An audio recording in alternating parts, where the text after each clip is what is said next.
What is up, everybody? Spidey here. And as always, I hope you're having a marvelous day. I know that I am. We've got a fun live video tonight. So whether you're watching this live or catching the replay, we're going to be getting into some vintage Marvel card boxes that include some old sought after sketch cards.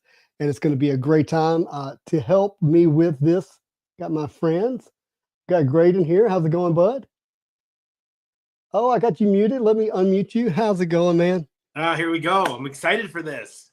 I am excited. So you actually reached out to me. Was it yesterday or today? I can't remember. And you're like, hey, let's do a binder night. Yeah. But then my buddy Jose reached out. And he's like, hey, I've got some vintage boxes I want to open. Yeah. And the binders are going to be there, right? You and I are going to do that on the Last Pack Magic channel. Be sure to check him out if you haven't. But I could not pass up hanging out with my friend, Jose. He's been on the channel. In fact, he was here recently. Let's get him in. What is up, Jose? Hey, everyone. Man. I don't have as cool as a hobby room as everybody else. So hey, look, I would trade without question my hobby room for your rooms because I have some sense of what's in them. I want to do a Marvel card crib tour of your place one day if you ever willing to come out of the black hole you live in. If we do that, but definitely a private tour for sure. Private tour. You know, I'll just tell everybody I'm headed to Montana to see Jose, and then we'll show up and do it. Jose, tell us what we got here in this box that's in front of you. All right. So the origin of this is in one of the Facebook Marvel card groups. Somebody asked, "Hey, you know, what are the chances of getting a sketch card in one of these boxes that are on eBay that are the seal is cracked, right? The packs are all there, but the wrap is missing or the seal.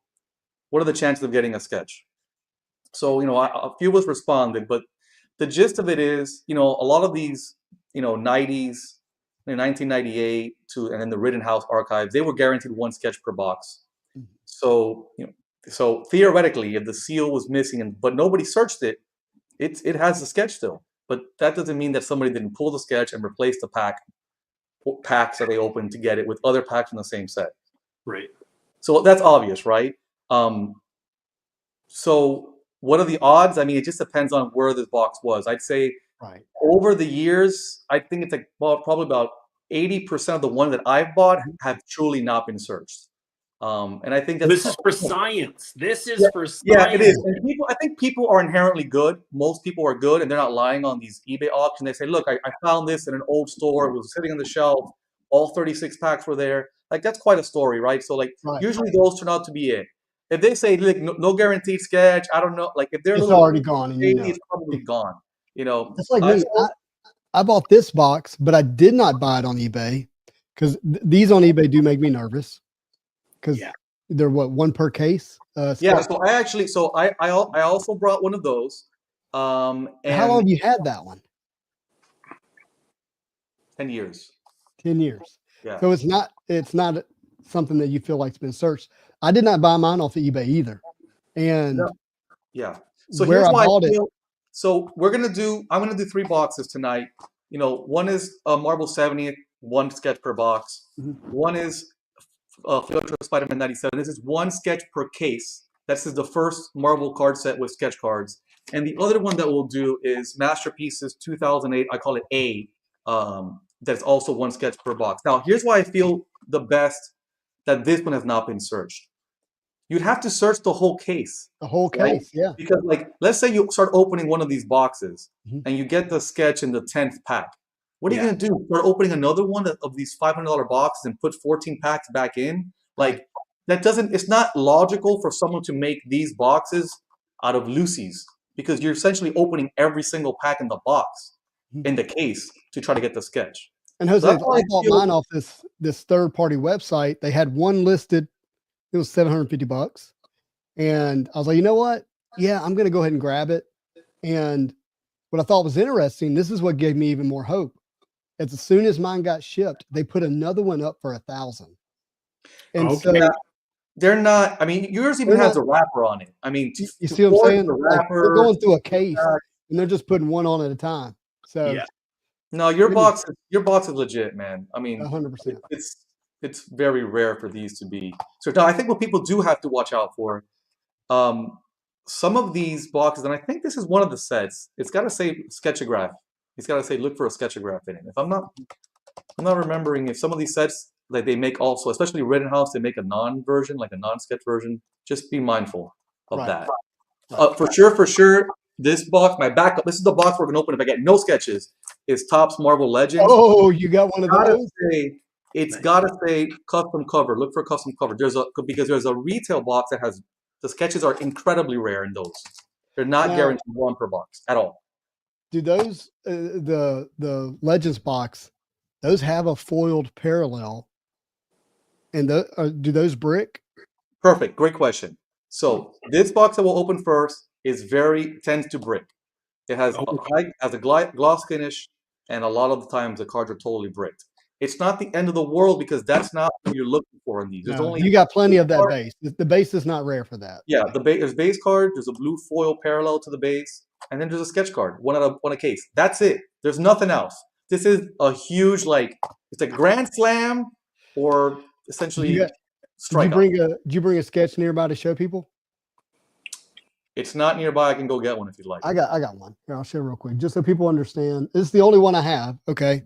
I'm gonna give, and I've shown this on the channel before, so you're like, oh, that's not a very good sketch. But Jose, tell them why it is pretty special.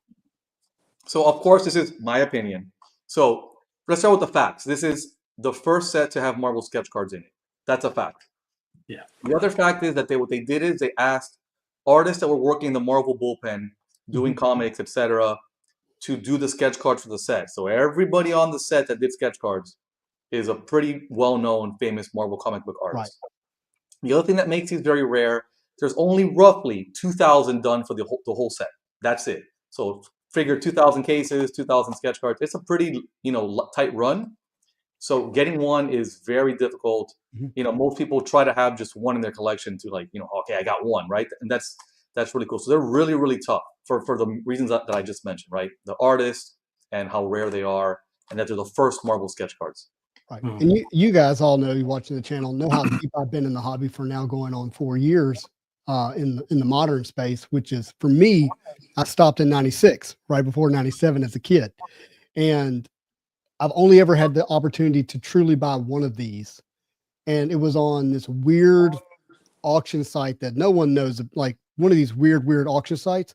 And I still got bid up to $400 for it. If it had been on eBay, I think it would have went for more. How much more, who knows, right? But and unfortunate that it has Spider-Man and Venom on it, but these are not easy sketches to get a hold of in the wild. Yeah. So for my first 25 years of collecting Marvel cards, I had 3 only. And those were tough to get. That's it. They were really, and they were like my pride and joy, like my precious. The only. Well, you got a 4th one sitting in there, so I'm excited. Hopefully. Oh my God!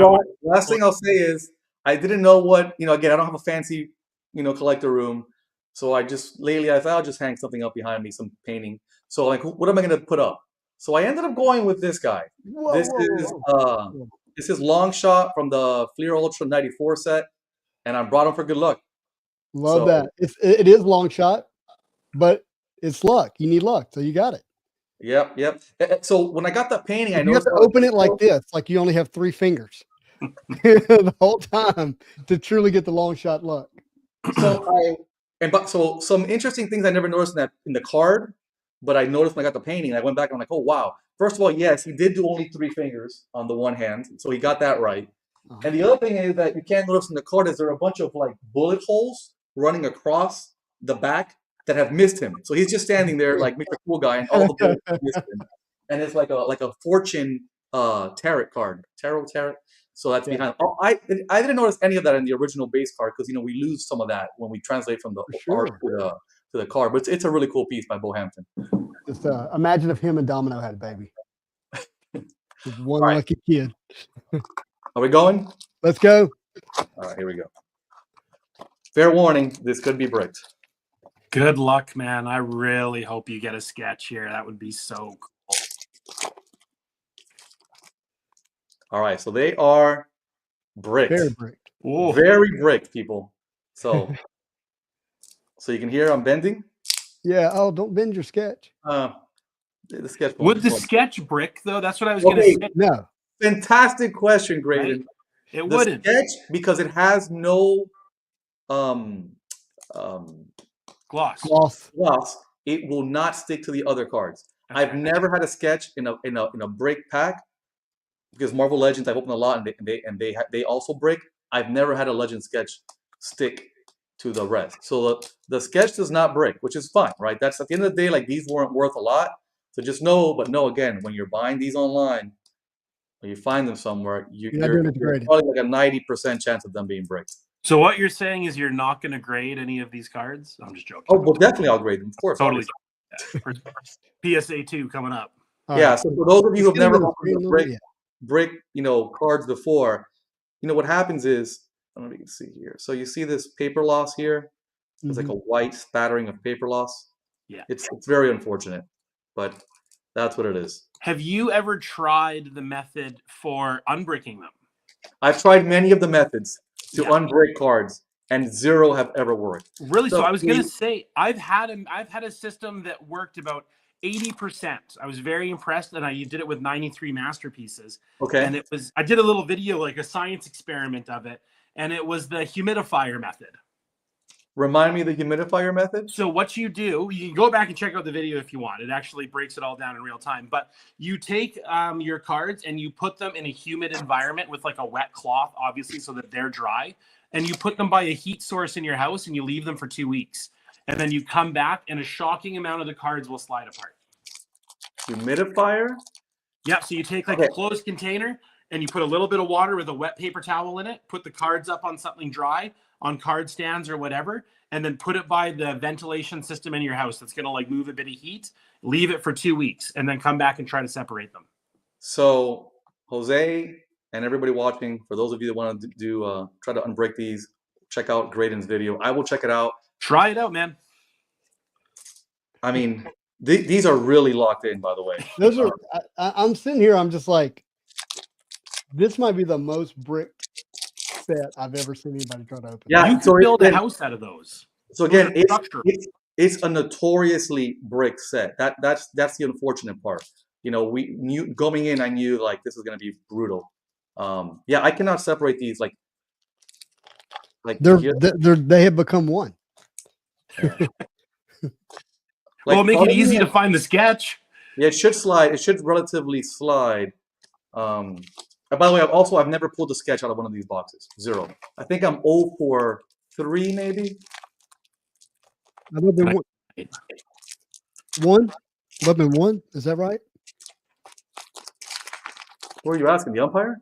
No. The Marvel bullpen, the umpire. Yeah, he's got like the guy who works on the show that fact checks in real time. Dude, welcome to the Joe Rogan podcast, right? To be fair, I open a lot, so yeah, I've opened one, and it did not have a sketch in it. What I was doing is I keep my best boxes. I keep the empty boxes behind me. Yeah, nice. And I was looking to see if it was up there, and it was not. Only one, not 2. I've opened 2 of the 98 creators. That set breaks a little bit too. Yeah. I feel like not as much as this one. This is really bad. Those have a sketch per box. So. Yes. They're supposed to. There are reports of some boxes rare having 0 and then some having 2, but it's rare. Oh, wow. Very rare. Here's a creator gallery sketch. Oh, that's beautiful. Sabretooth? Yeah, that's Sabretooth. Here we go. I'll show that while you're going through bricks. Yeah, this was cool. All right, Jose, Graydon, tell us why this is important to you. Well, this one is the only one of these that I own, and I collect Sabretooth. So my entire PC is Sabretooth, and to have this card was a grail card. My dear friend Fausto helped me really did all of the work to find it and just let me pay for it. But was really, really excited to have this in my collection. Amazing card. If you're going to have a Sabretooth from that set, that's a beautiful example. It's really well done. Thank you. I'm very pleased with it as well. Do you think it's a classic Sabretooth, or do you think it's O of A? Exactly. It's not the classic. It's not the classic Sabretooth. It's Age of Apocalypse, right? It looks like Age of Apocalypse to me. Bingo. Exactly. Yeah. It's still amazing. That's even better because that's very rare to find. Yeah. You know, I love the variety of costumes. I like that there's not just like a color variation, that there are physical attributes that are different in the costume. And yeah, this is a really great example of it right here. Casper wants to know, is Jose growing a beard? When is Jose growing a beard? No. Jose was growing a beard ahead of Halloween. He did his Halloween costume thing, and the beard is gone now. What was the costume? Gomez from the Addams Family. Nice. My wife and I dressed up as the couple. Awesome. Who was Wednesday? So I grew the whole beard, right? And then the day before, right before Halloween, like the night of, I shaved everything except for my mustache. And then I looked like a creep for all Halloween, and then a couple of days after that. I'm Chuck stuck said with- try the rainforest method to unbreak the cards. Humidity, does that count? I live in a place with great humidity. Yeah. If it's Can't travel agree to the with Amazon that. and leave the cards in the Amazon rainforest for a week while I hang out with the locals, sure, sounds amazing. Go fishing, come back, see if they're unbricked. Sounds amazing. Yeah, I love it. All right, so what are you guys doing as far as Premiere on ePack right now? Interesting question. So I thought that all of the sketch cards, the 3x4 standard sketch cards, were going to be of the characters that were in the base.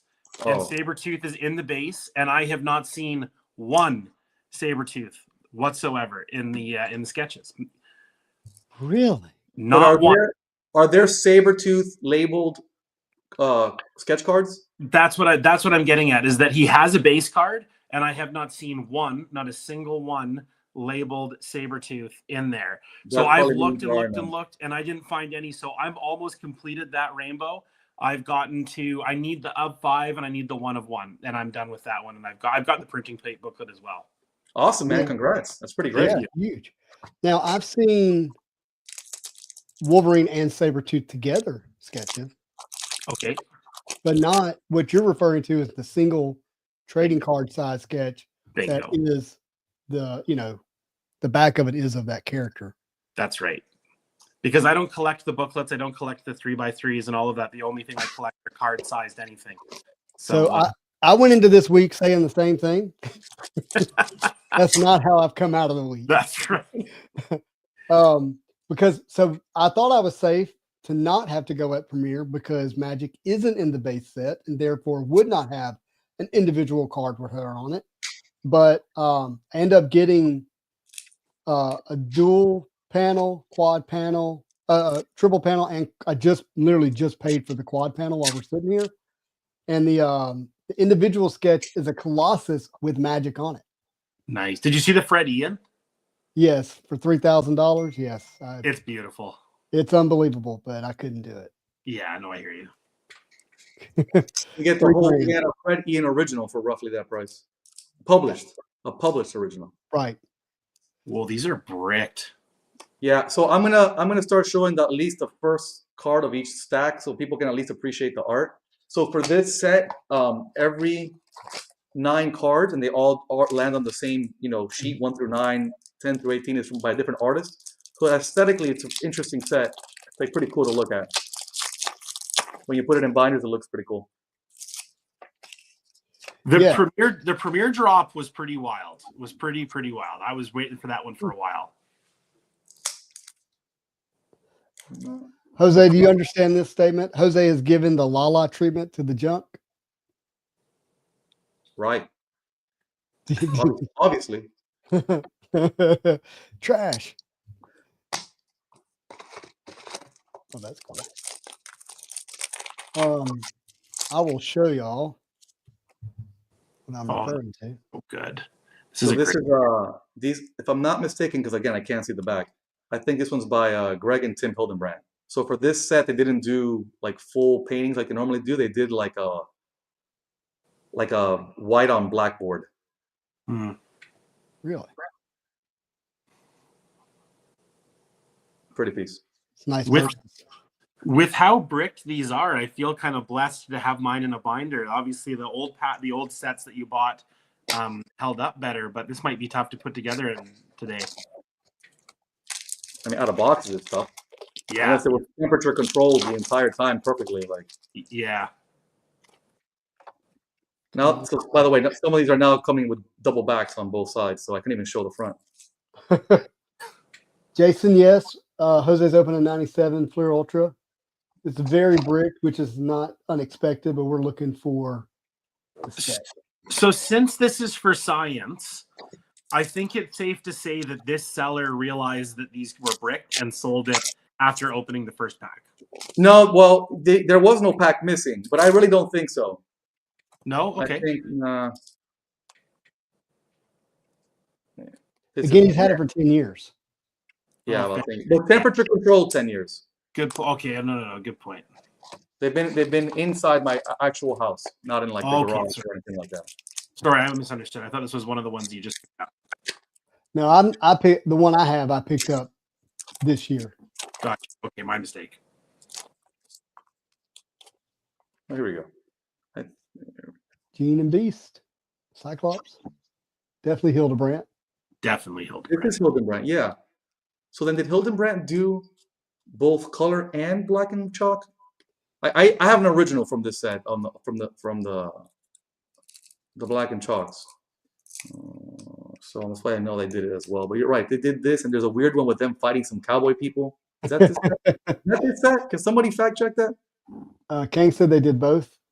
They did both? Thank you. I think they did quite a bit, actually. So they did 2 pages? Do they do 18 then? Hold on one second, I'll tell you.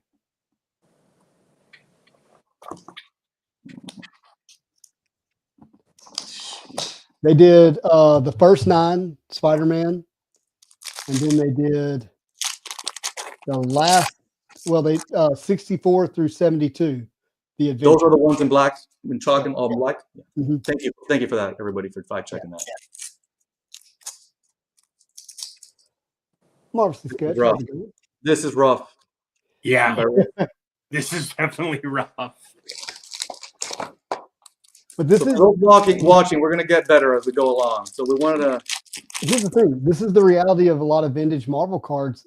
You know, look, there's a lot printed in the 90s, not so much of 97. You mentioned 2,000 cases maybe. But this is why graded PSA 10s of 90s, you know, can do well at times because you don't just simply open a box and grade a PSA 10 anymore. A lot of those. Yeah. The other thing that comes to mind, an interesting topic is, okay, somebody here, you go on eBay, you get one of these boxes for a buy it now for a great price, $500, and then this happens to you. What do? Do you tell the seller to file a claim with eBay? Do you tell the seller you want a refund? Let's say you open the first pack and boom, it's bricked. Well, I mean, look, I think people open for different reasons. Obviously, if you had asked specifically about whether or not they knew it was bricked or not, and they said they knew it was not bricked, or kind of gave you some definitive information, and you were specifically opening to grade, I think you definitely have some kind of case. But anyone selling older cards that are literally been pressed against one another for nearly 30 years, you can't expect it to come out clean with those type of sets, especially if there's any gloss to it. Yeah, there are some sets that don't have much gloss. 9DMU is the best example I can come off the top of my head. With no gloss. With no gloss. Someone had a comment there. This comment you have up right now is a great comment. You know, yes, you don't have to open a pack to know it's bricked. You can tell right away. The reason I continued is because this box, the only thing of value is the sketch. Mm-hmm. Right? I mean, it's a generality, right? The most value is from the sketch. So it didn't matter to me whether it was bricked or not that much, because whether the sketch was there or it wasn't, the bricks had nothing to do with it. Mm. This is the last pack, by the way. Oh. Well, let's do it. Last pack. Get that long shot luck. Look, I'll go through these stacks of cards again later to make sure that I didn't miss anything, but I doubt it. Oh man, yeah, like this is very stuck. Like if a sketch was in, it should slide a little bit. Oh, I would think At almost least fall in half. Yeah, like it's Yeah. slide a little bit. Not so much. there's nothing sliding in that. Hold on, and here's so everybody can see this. M3 is asking what's bricking. Very simply, it's when the cards stick together after. So it essentially goes from a single card to a brick of cards. Yeah, so you see the stacks all together. Oh. I'll go through them again a little more carefully, but 95% plus, 99%, there is no sketch card here. So after experiencing you opening these like this, because yours are far worse brick than the one box I opened, it just makes me hesitant to even open mine at all. But again, you're just looking for a sketch card. Mm-hmm. That's it. Not only, I'm not just looking for any sketch card. I'm looking for one that has the name Stan Lee on it. Oh, good luck with that. Yeah, You'd be lucky to get any sketch card. Forget about the any Stanley. sketch card. Yeah. All right. Well, next, oh, Justin, you want me to go? You're kind of making me I thought you were going to open your box, man. All right, let me swing my camera around.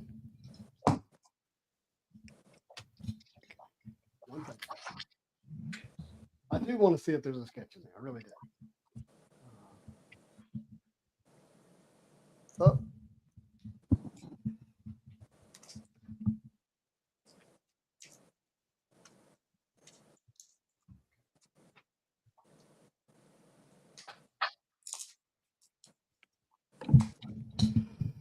All right, how's that look?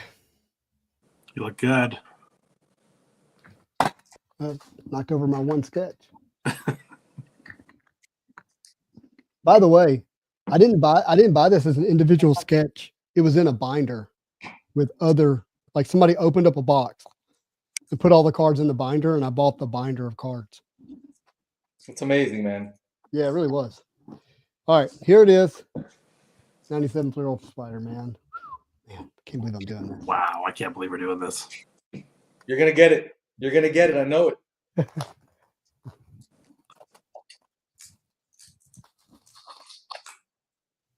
There she There- is. There are All not beauty. many box breaks of this. So I'm just going to show the back, Jose. Look for Sketchagraphs, cards from amazing artists. Let's just tell me if you recognize any of these names. John Romita Sr., Sal Buscema, Al Milgram, Alex, I can't say his last name, Jose Savic, Ron Lim, Mike Warengro, Ed Benz, Joe Kubert, Bill Sienkiewicz, Yeah, not ringing any bells. Adam Kubert, Andy Kubert, Joe Sinnott, Tom Morgan, Bob McLeod, Mike Zeck. One of the main reasons for Secret Wars. Stan Lee, just a few of the names who did the sketches. So pretty incredible.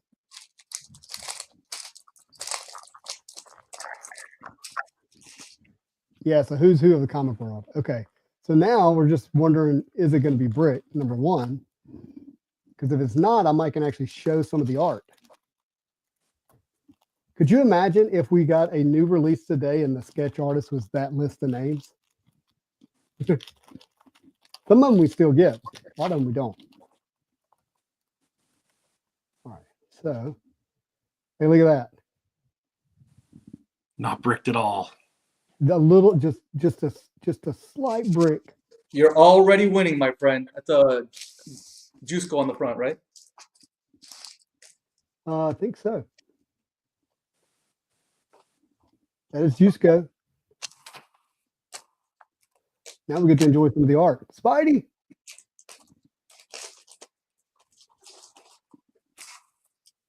Spider-Man web slinging in the background. Prowler. There's our blue parallel multi-man. And then like that black and white Thunderbolts.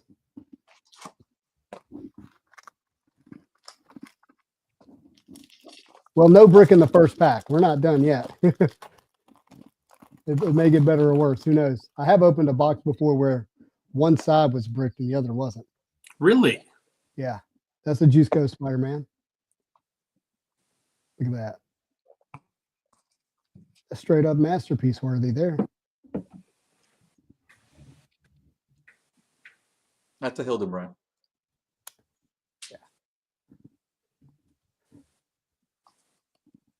Oh my god! I hope you hit a sketch in this. Oh, I do too. I'm gonna lose my mind if you do. Okay. Aunt May. Who's not collecting Aunt May? It's hard to collect whenever Tony Perna's getting all of them. That's right, Tony. Lantern. So we can keep our blue parallels out of the way. Justin's gonna pull the super rare Hercules. Stop. Was there enough Hercules in Premiere? I mean, really? That was Good the Lord. character selection? So bad. So That's what bad. started it all. It's overdone.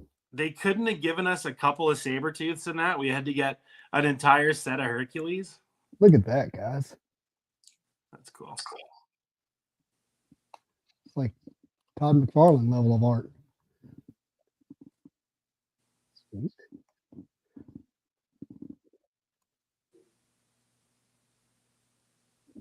Who is that? Crown? Never ever heard of him. Okay.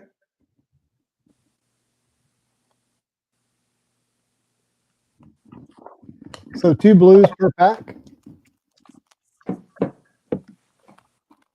I would take a Hercules signed by Stan Lee. Yes. It'd be an odd choice.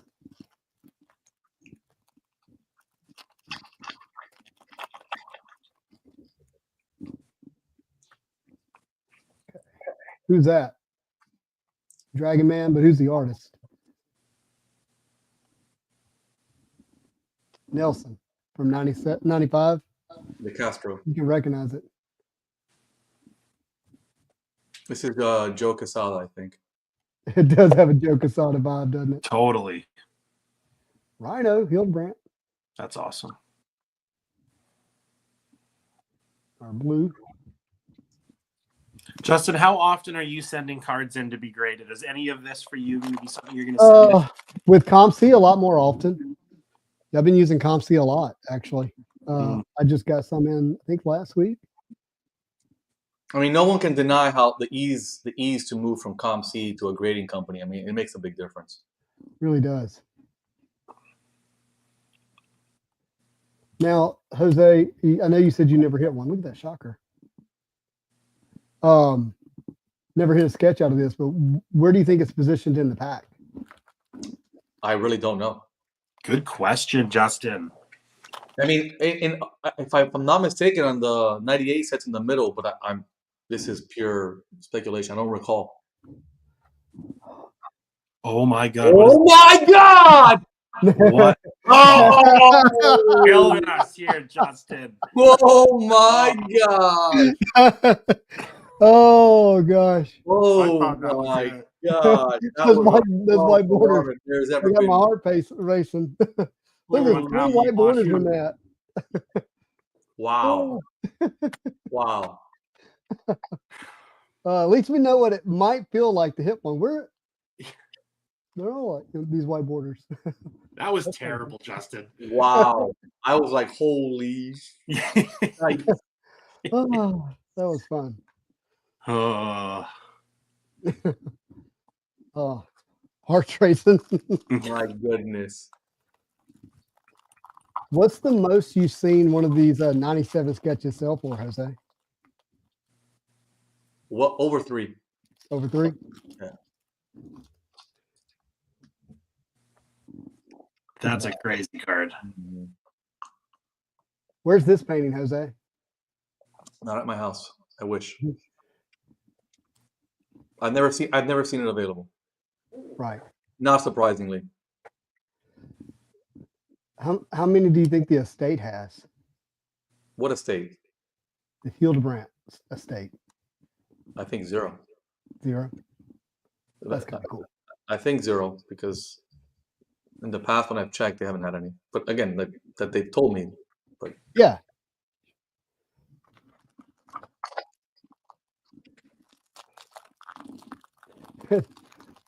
Wait, Manu has a dog? Oh, he said that I don't even have a dog. just to be clear, 0 from this set, right? Just to be clear on what we're talking about.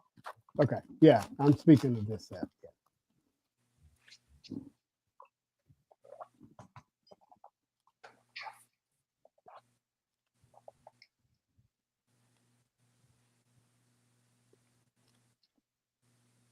Bizarre. Look at that. That's cool. Is that original art or digital? I'm not sure.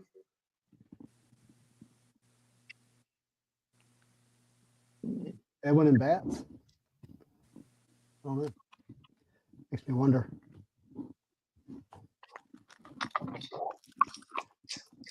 Jonathan says, what would be the best way to buy one of the sketches? I'm assuming eBay, whenever they have become available, but wasn't sure if there was some other spot. The vast majority of them are locked up in black hole collections. I can tell you with certainty. So there's a guy that runs Rittenhouse, or did, that had a bunch of them, or some of Yes, them. right. What was his name?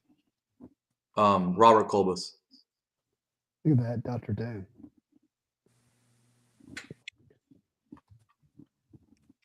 But I'd put that in the black hole collection category. Yeah, I would too. Him and his wife both collect cards. That's cool. MP3 says, excuse the newness, but can you explain what the big appeal is of pulling a sketch, like odds and stuff? Well, with this particular sketch, the big appeal is it is the actual creators of the comic characters and comic books. But the second part is these are the first ever pack inserted sketches for Marvel trading cards, and they're very desirable. I would actually say they're very desirable, even though they don't have, there's not a lot of knowledge about them outside of a few. See that? Black Cat. Yeah, this is not, because it's so hard to find. You know, when something is so hard to find that people don't even start collecting it, that impacts demand, right? It's almost like like an interesting relationship, right? Yeah, part of the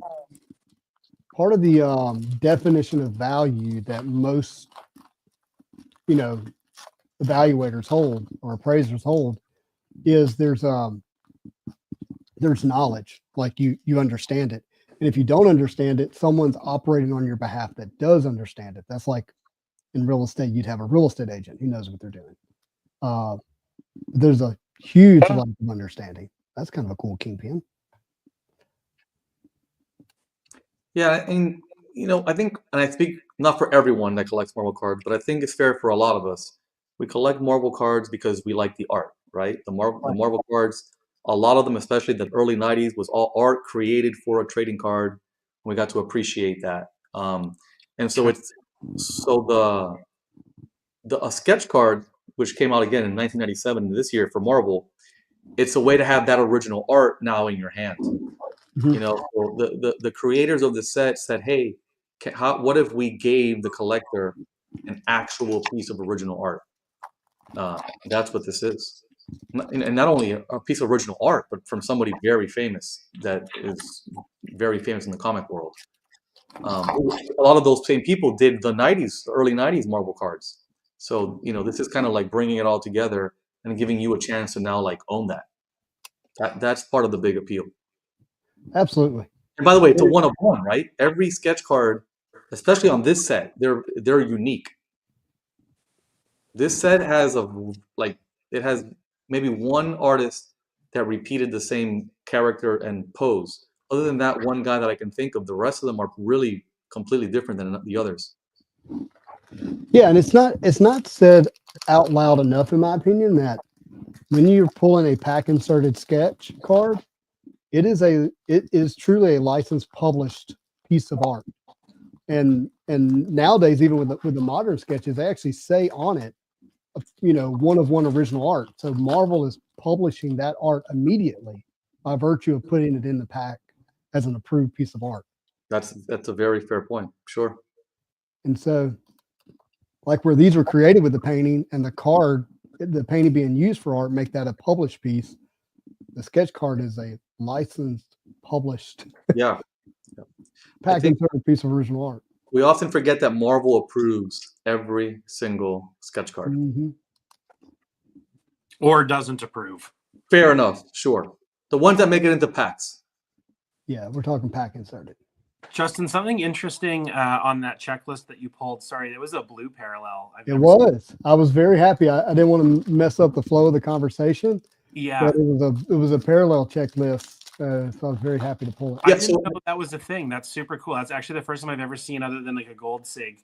I love checklists. Checklists are a big deal to me, and I didn't know that was a thing. That was really cool. I just learned something. And if I'm not mistaken, it's not only blue, but the foil's blue and the back is different. Is that right, or am I misremembering? Is the back different, I or don't no? know the answer to that. Or is it just blue? Sorry, it's been a while. Let me get back to it. Not the checklist, obviously. I mean like a regular. No, the checklist is the checklist. Are the other one to the back different, or are they exactly the same? Oh, I'm sorry. They look the same to me. The same? Yeah. Okay. I don't know. It was a different image. It's pretty cool Craven. That is a cool Craven. It's a great Craven.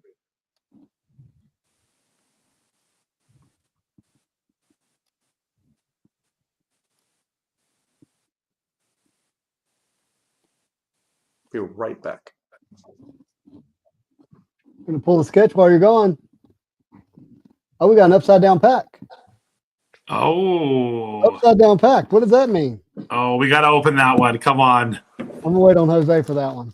Oh my gosh. Upside down pack. I think he's just getting the champagne on ice, Justin. Hey.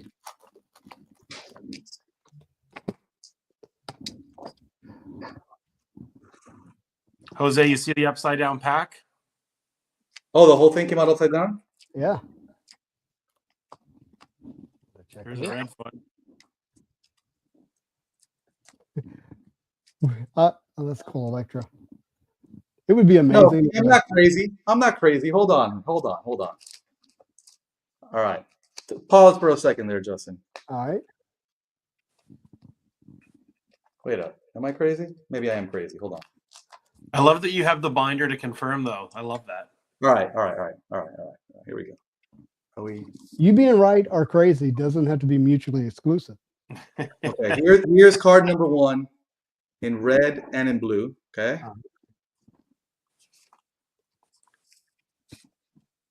Oh, they make different images. Okay.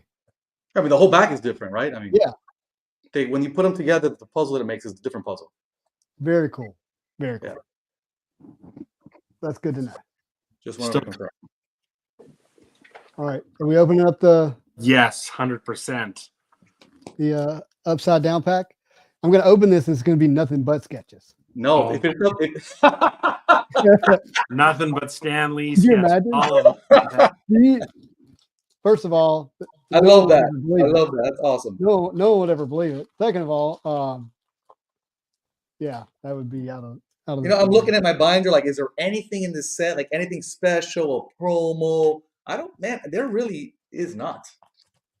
Like outside of the sketches. Outside of the sketches.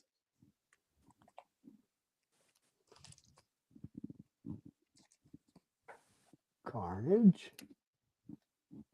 Spidey. Joystick. And Blizzard. Oh, that one was pulling on my heartstrings for a minute there. Yeah, I want to pull a Sketchagraph so bad. Come on, guys. Let's do it. You just needed to be in one pack. Yeah.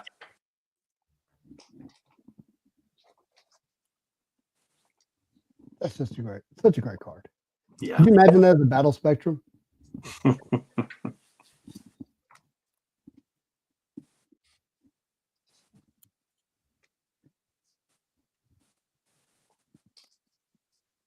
Oh, look at that. That's great.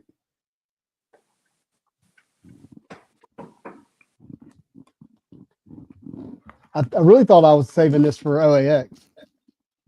No, this is the right time. Yeah, that's right. This is a good time. I feel it. I feel it.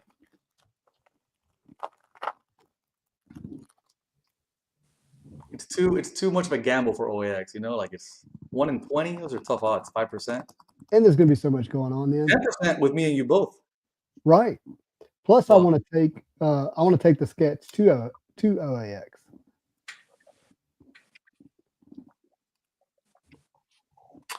OAX sounds like it's going to be pretty busy this year. will you be there, Graydon? Unfortunately, I'm not going to make it. I would love to make it, but I'm not going to be able to make it this year, my friend. Next time. Old Yeah, man Parker. And you can always join via the lives, right? I will be watching you guys the whole time. The whole time? Yeah, he's not gonna be sleeping because he's gonna have a little baby. That's right. When my wife's having our first kid, so I'm not going to make it for that. But when That's when I'm on dad duty, I'll be watching. That's a great reason, man. Congrats. Thank We're you gonna so give much. you some good content to stay up with. Yeah, I'm looking forward to it. I'm starting to run out of packs, guys. You can do it. If anybody can do it, it's you. I love the belief. If it's in the last pack, I'm going to lose my mind. Oh, that would be. Oh my goodness. Yeah, I feel like there wasn't that much control at the time for that Yeah. level. You know, for it to be like somewhere consistent, I doubt it. I mean, these were what, just hand probably packed back then. If anything. Right.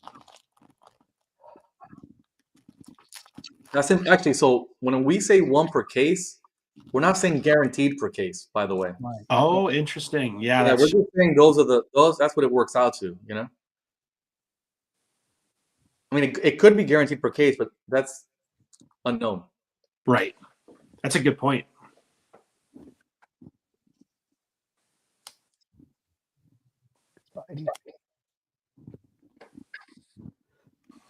All right, I think I got 4 packs Another left. upside down pack. What's that? Another Yeah. upside down pack. You do. Yeah. Yeah, it sure is. That's kind of weird though. I feel like it's a little weird. Super weird.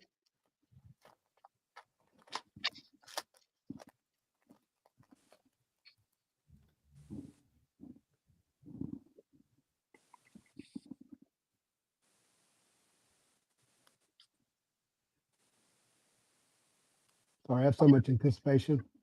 Yeah, no kidding. Some of the images on these cards really remind me of 97 Timeline. Yeah. Yeah, a lot of them. It should. Cool. Yeah. It was a weird time, right? Right after the boom.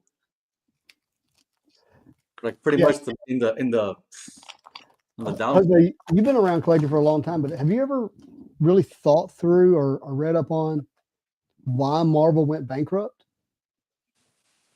during that time? Not in the intricacies. I've read about it. I just haven't committed it to memory. So it's really fascinating. You Hang know, on. And who is he fighting there? This one? Puma? That always screws me up. Thank you. Oh, Sabretooth's Yeah. long-lost cousin? Yeah, thank you. Um, Sorry to interrupt. No, you're great.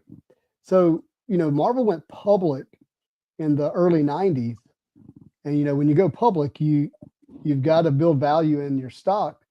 And they had just did really well with their own not license because they are the company, with their own release of 90MU. And so they decided to go out and spend nearly $400 million to buy 2 trading card companies. One called Impel, later changed their name to Skybox, Yep. and the other one called Fleer. And promptly the baseball players went on strike, which tanked their business because here's Marvel owning a baseball trading card company, whether people realize that or not. And then the comic boom died as well at the same time, almost simultaneously, and they went bankrupt and ended up having to sell the brands of those companies. On a fire sale, correct? What's that? On a fire sale. So the story gets kind of long. The person who owned Eckerd's, do y'all remember the drugstore? Yep. They were the first person to buy Skybox, I believe it was. And they then got caught up in a bunch of fraud and all this other kind of stuff. And up where Marvel paid over $250 million for it, Upper Deck bought the brands from Skybox for $25 million, basically at a yard sale of Yeah. type situation. It's really incredible. That's how Upper Deck got all these brands from Marvel. Insane. And it has me thinking about Fanatics. Mhm. It feels like Fanatics is headed down a similar path Mhm. where they're trying to go public and they've acquired all these licenses. And you know they're struggling financially because they're canceling stuff. They're canceling shows or moving stuff around. And I say struggling financially. I mean, they're tightening up is a better way for me to say it. But it's all around the same time that they get the Marvel license. So I just, it's like, are they overextending themselves? And we're about to repeat history. That cursed Marvel licensing. It's gonna keep business afloat. Last fact, guys. It's not cheap. Here we go. Not cheap. And the way some of these license deals work nowadays is what you basically tell the company like Disney, hey, we'll give you $50 million for I'm making up a number of 5 million, 50 million, 15 million, who knows, whatever. And it basically they get the first amount of profit at that. So you have to make 50 million first, and then you get the rest of it. So you can't even count on the initial profit to begin with. Yeah. It's a tough deal for sure. All right. Come on. Is it hidden in here? Oh, the answer is no. Justin, you got to write a letter, man. You got to write a letter and hit. Missing hit. Missing hit. Hey, look, it just goes to speak to how hard it is to pull these sketches. It is not easy. Really, really would love to do it. It makes me even more grateful to own the one that I have. And we'll keep hunting. Incredibly special. I got a text from Matt Fuller. He said that he knew a trick to unbreaking some of these. He said he had to blow on it really hard, tap it a few times. He would know. He would know. All right, what box is next, Jose? Oh my God! What no, you didn't. Oh. Just a John Romita Sr. Yeah, just was popped out of the pack when I blew on it and tapped it a few times. That's so goodness. That's a beautiful sketch. Look at that, guys. Wow. Now, how long have you had that one? Not that long, a few years.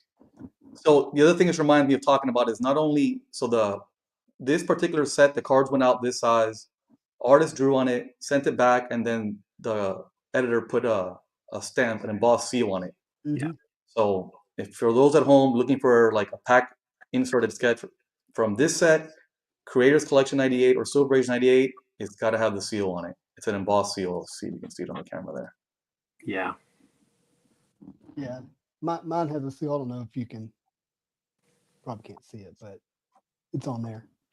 Cassera says pre-OAX commissions will be announced tomorrow night on our YouTube channel for Tony Perna, PJ, and Ash. So that is good news for everybody. It's going to sell out, especially anything that's trading card size. It's going to sell out. So if you want one of those three guys, hurry up.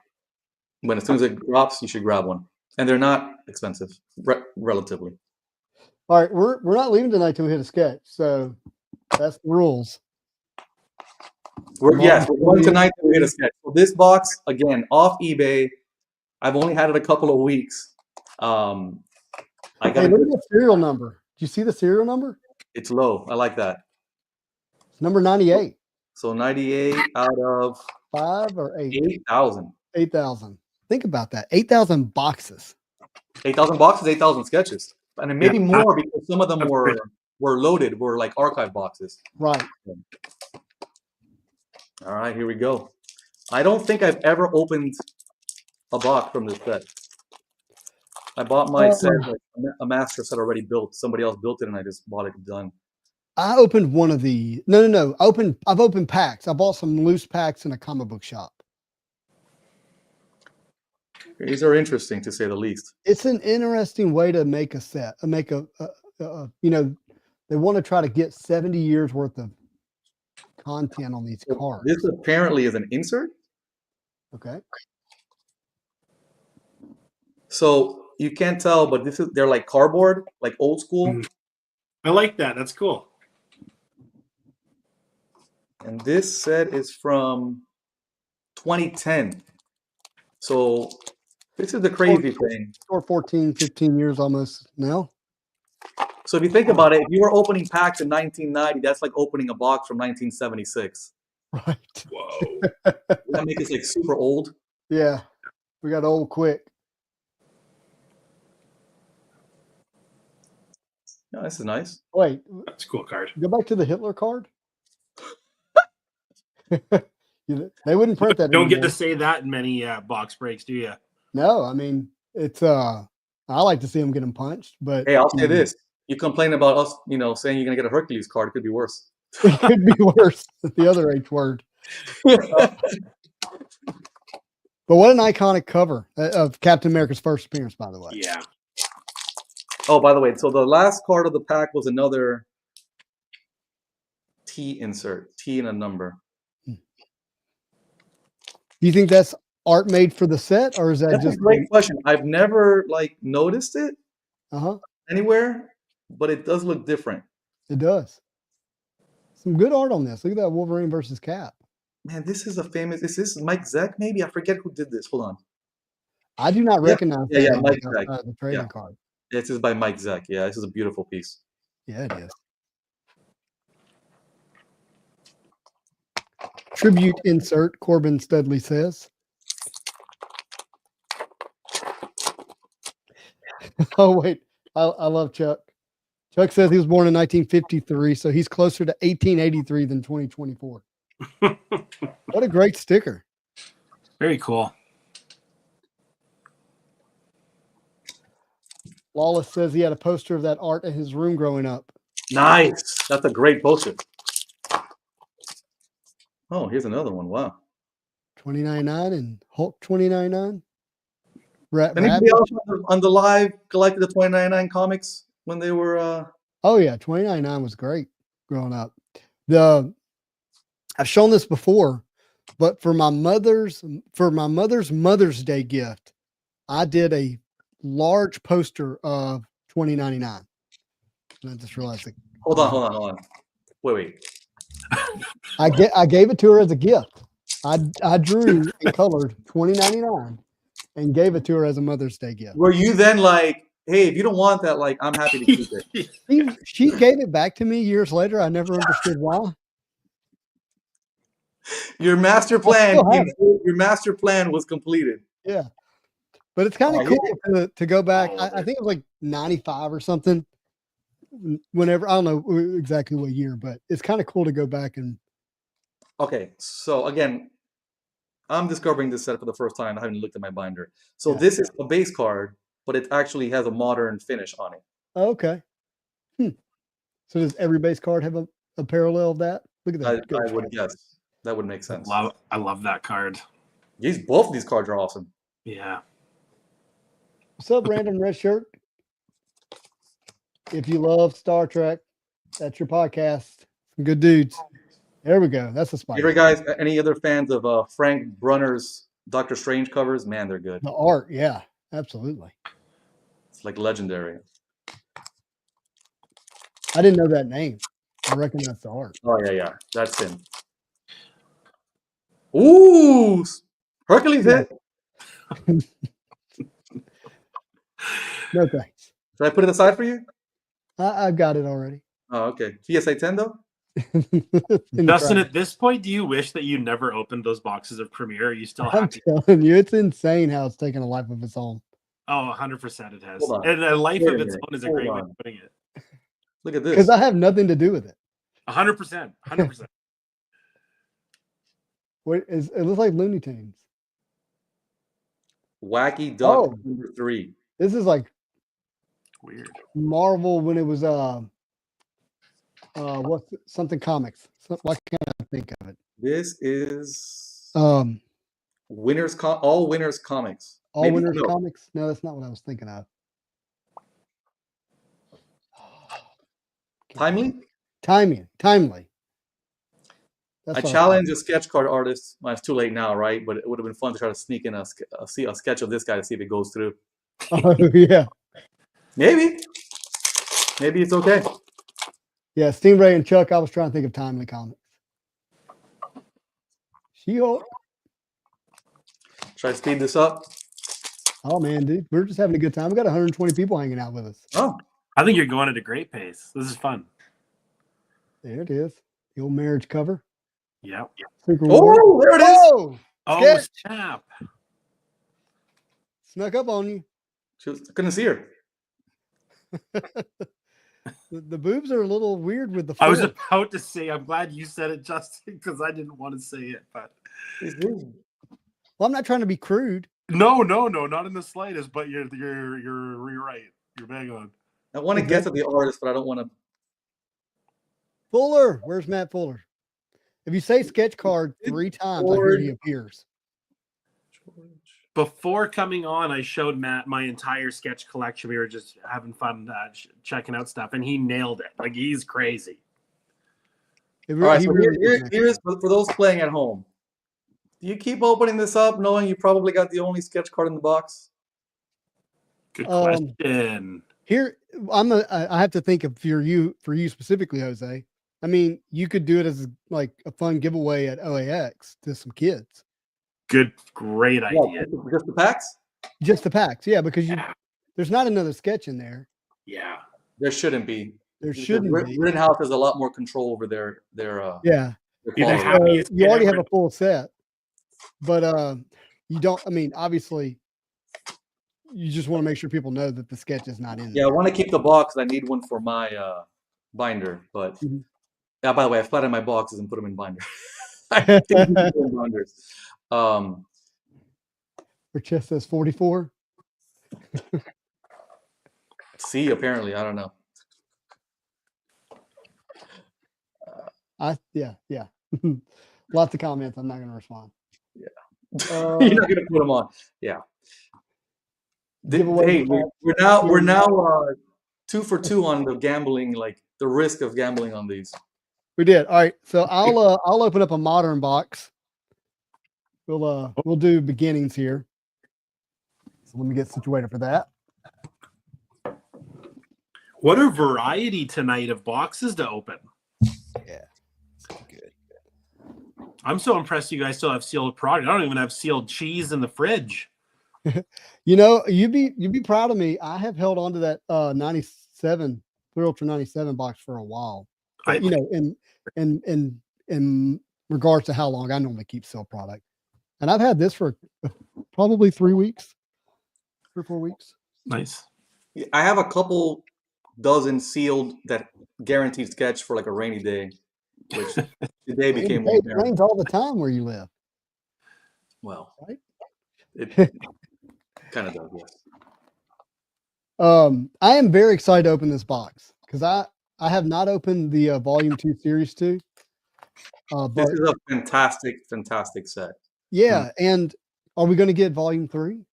I mean, Series 3 of Volume 2? Oh, this is Volume 2, Series 2. Yeah. Sorry, Volume 2, Set 2. Yeah. This is not Volume 1. Ooh. Oh, I see. 2. Yeah. Okay. But the hits have been pretty nice in these, from what I've seen. Look at that Jim Lee Storm. Fantastic. Discover holograms and micro motions cards. Have you seen, Jose, that the holograms can be serial numbered? Oh, that's pretty cool. And by the way, the chat, Jose, the chat wants you to give away some packs. So I'm behind on giveaways. Then I will deliver them. You mean like you've already given stuff away? I thought about doing it tonight, Justin, but I didn't have time to get the stuff ready, like put all the names in the thing. But I owe 2 different giveaways that we got to do before the end of the year. One is the Flair giveaway, and one is the Masterpiece 2016 thread giveaway. So if any of you were waiting, I intend to do them. I got to put the names in the Excel and all that. Oh, is that a hologram or no? No, it's just a rainbow. Just a rainbow parallel. Good light though. It definitely looks sharp. Yeah.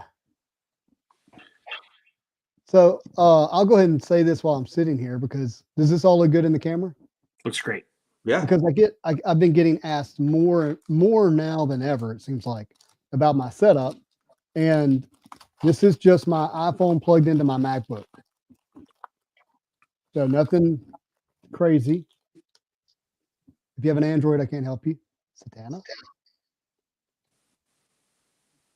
Silk. Can't believe there's not more silk collectors. It's a cool card. Who's Great. that? What are all those heads mounted up there for? Mutants he killed? Maybe? It's the taxidermy room. He's quite the killer. Uh-oh. Nice. Division. Is this numbered? I think so. Out of 61.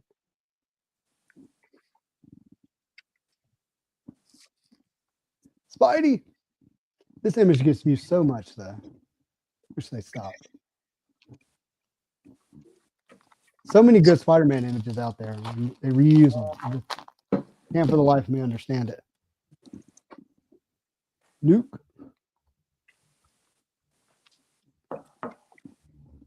Void. Have y'all? This is his first time in here. Have y'all read up about him? He's No. a Daredevil character. He is it's pretty wicked. Interesting. His storyline is really wicked. I like these illustration boards. I think that's cool. Beautiful. That's a beautiful. It's Fire Lord, right? Yeah. Nice. Swordsman. There's a magic of this one. I've got it.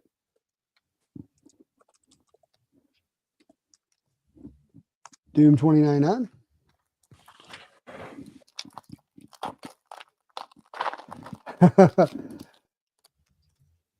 Do you read Castro's comment, Jose? No, I have not. He said, give away the rare Mrs. Caballero sketch card. Is that Ron?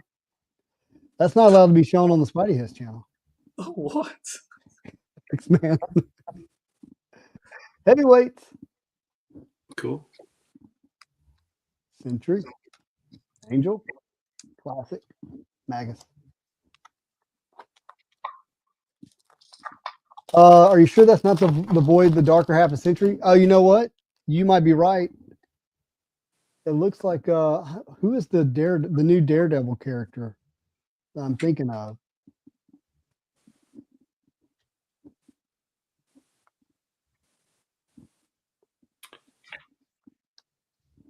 I forget that Sentry has that alter ego. Gatecrasher. That's a good looking Ghost Rider. Muse. That's who I'm thinking of. I'm thinking of Muse. Thank you, Kevin.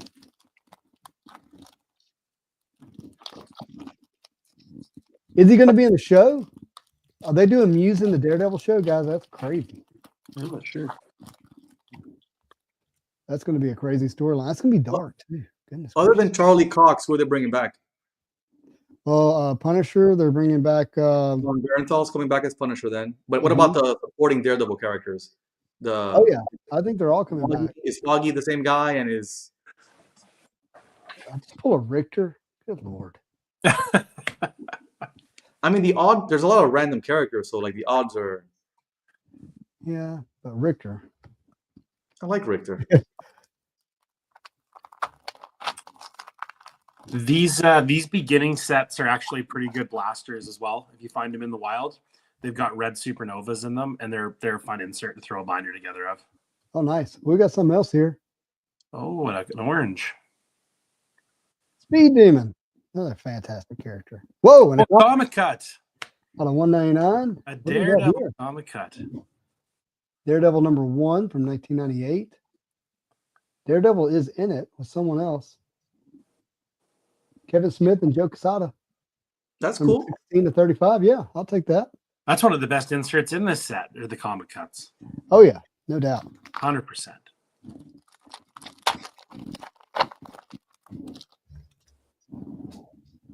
Lady Sif. When does Daredevil come out? Do y'all know in the show? Blonde Phantom? That's going to be Taylor Swift, right? What we got here?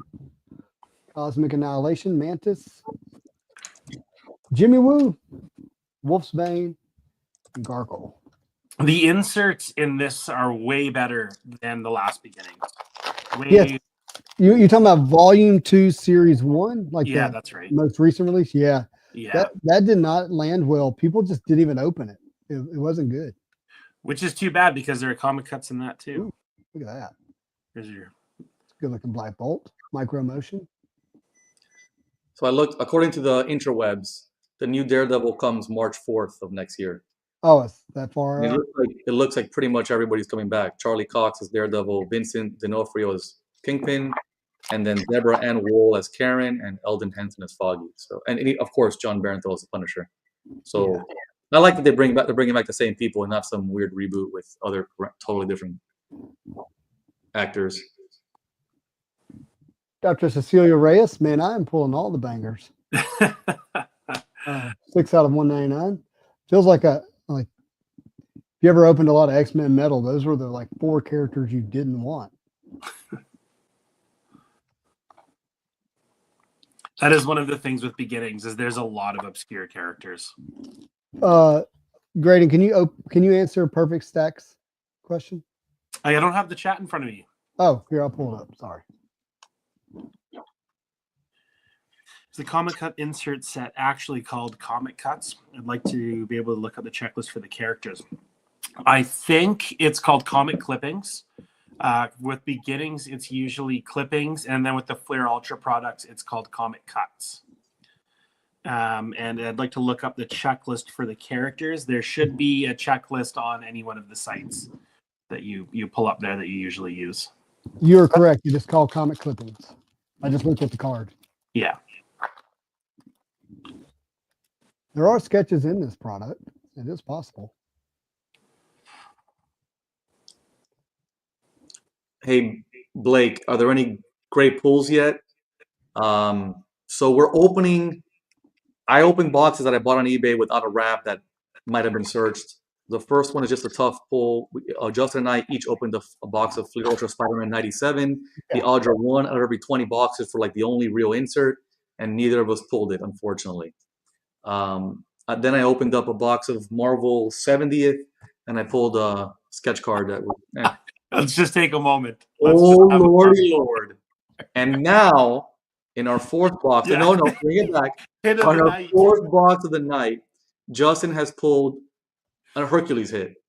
HH. That was the one of one Hercules, right? That he just threw Double across H. the... Double H. Justin, I love the expression on your face at times when people bring up the Hercules thing. It really does it for me. Christmas is coming up, or Hanukkah. Oh, I've gotten. Y'all have already sent enough. I'd like you to send him. You've already sent enough. Nice Hercules cards. Do you actually send them? Have you been sending him Hercules cards at all? You got to. Love it. Somebody sent me a DVD of an old Hercules movie with, was it The Rock? Wow. In it? So, I don't know, something stupid. I loved in your Flair break how they made it so that in the end you ended up with Hercules. Yeah, that was terrible. Oh That my was a god. neat friend. Oh my Last god. pack. Last pack. Here We have not had a big. Well, I guess let's the comic cut was a big hit. The comic cut was your big hit for sure. I want a hologram. Am I being selfish? You just threw him away. Look at that. That this reminds me of my wife. My wife has rabbits and There she's you got blonde hair. She actually looked up. Great character. My wife is actually fond of this character because of that. We got something back here. Ooh, that looks nice. I don't know what that is. Another great character. Not so much. Happy You don't Hogan? collect Happy Hogan, Jose? This Really? is a cool character. Hold on, we're going to the back. Spy Master, Master Pandemonium, Silver Sable. Please be a What match. is this, guys? Ooh, Ooh. good looking. Lady Deathstrike. Oh, with Deadpool on there. That's cool. That is cool. That's one of the big hits according to the box. Yeah. So micro It's a nice motion. That's our rainbow. It looks good. I think so. That was our best hit, I guess. This was out of 61. So if you're character collecting, Beginnings has a really fun rainbow to chase because once it hits E-Pack and Pack Wars and all of that, you end up with a bunch of parallels to make it Oh, really yeah. cool. If your character's in it, it can be kind of fun. True, very true. Yeah. Blake, please buy that blank sketch. Get a nice Spider-Man done, and then put a tiny Hercules in the background. So he's forced. No, don't do that. All right, Jose, you got something else? Yeah, all right, let's go. So Oh, this is what Upper Deck tried to call Marvel Masterpieces Series 2. As a longtime Marvel card collector, I was offended by that name. We all know that's Series 1. That's Series 1. This You're is holding in serious. your hand. Yeah. That's 2007. We all know that Series 2 is really the 93 set. So I don't call this Series 2. I call this 2008 A, because Upper Deck, in a rush to get the license sets out before their license expired, did 2 Masterpieces sets in 08. Upper Deck tried doing that this time, and they were not successful. So they just reprinted 92. Yeah, exactly. Oh, and made 2016 big. So, a friend of ours, a friend of the show, Kevin Letty, he taught me this trick that works sometimes. I'll attempt to do it here. And so what he learned from opening a lot of this set is that, because this box brings both a guaranteed sketch and a guaranteed costume card. So what he taught me is that you take all the packs and you put them sideways and you start looking for the fat packs that potentially have either a costume card or a fake costume card to throw you off, because they put those in here too. So again, you put all the packs sideways, you're looking at the width, the girth. Let's see here. I don't know about these. Let me check this last stack. Here we go. Here's one. Here's at least one here. I don't want to take too long doing it on camera, but essentially you go through it and you try to find the fat ones. And the goal is that the fat ones will have, the 3 to 4 fat ones will have the costume card, the real one, and the fake ones. But also, according to Kevin, the same kinds of cover will have the sketch card. Oh, so if it has so essentially they're putting the hit in the same type of pack. Now, this does not work. This doesn't mean that the Spider-Man pack in all the boxes will always have the costume and the sketch. It actually changes. And again, I want to warn you that this trick doesn't always work. But it seems to be pretty accurate for some of the for a run of the boxes. So maybe it just worked for a while and then it stopped working. But I don't think it's going to be in this one, because I don't see. Here's another fat pack, I think. So these seem like fat, but they're not. Oh, well, here we go. So 2 Spider-Mans and 2 Iron Man seem to be fat. So they seem to be fat. Open them. Just so you see here. Can you see that? All right. You guys appreciate that? This one here is thin. These are fat. We'll see. We'll see. So again, these are the packs that seem to be fat. All right. Right. We'll see. Oh boy, here we go. Not a foolproof trick, but we'll have some fun doing this. All right.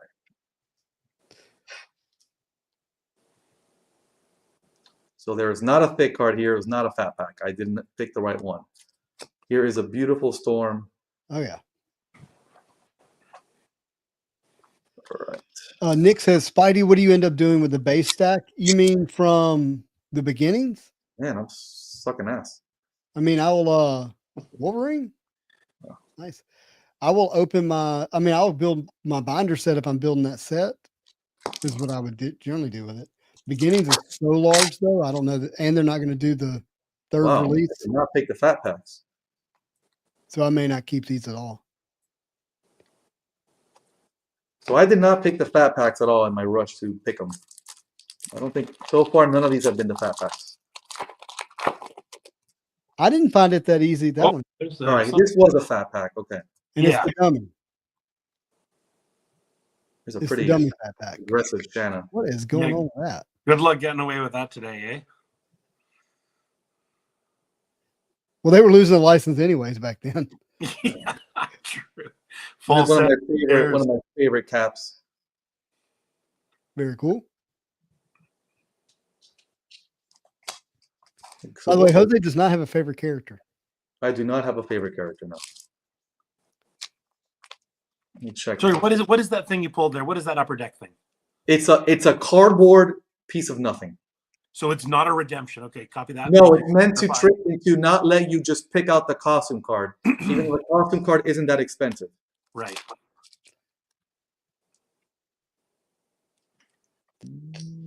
Purpose Tech says, so is there a difference between what's available physically from e-packs and physical packs? The answer is yes, but it's not as easy as just yes. I mean, in a lot of ways you are getting the same thing, but they do tend to have different available cards or achievements on e-pack.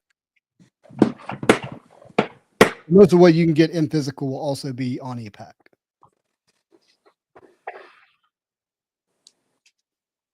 Unpopular opinion, but I love this set. I love these cards. Oh, me too. Pieces are awesome.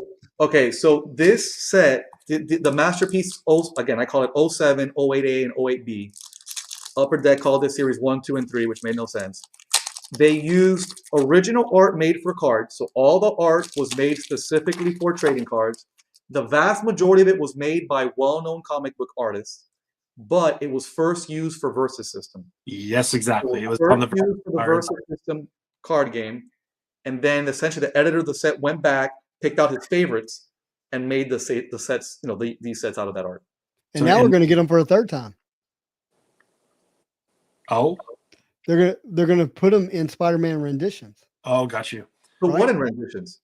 Well, it's not that Versus set, so it'll be different art. But we're going to get, so not the third time.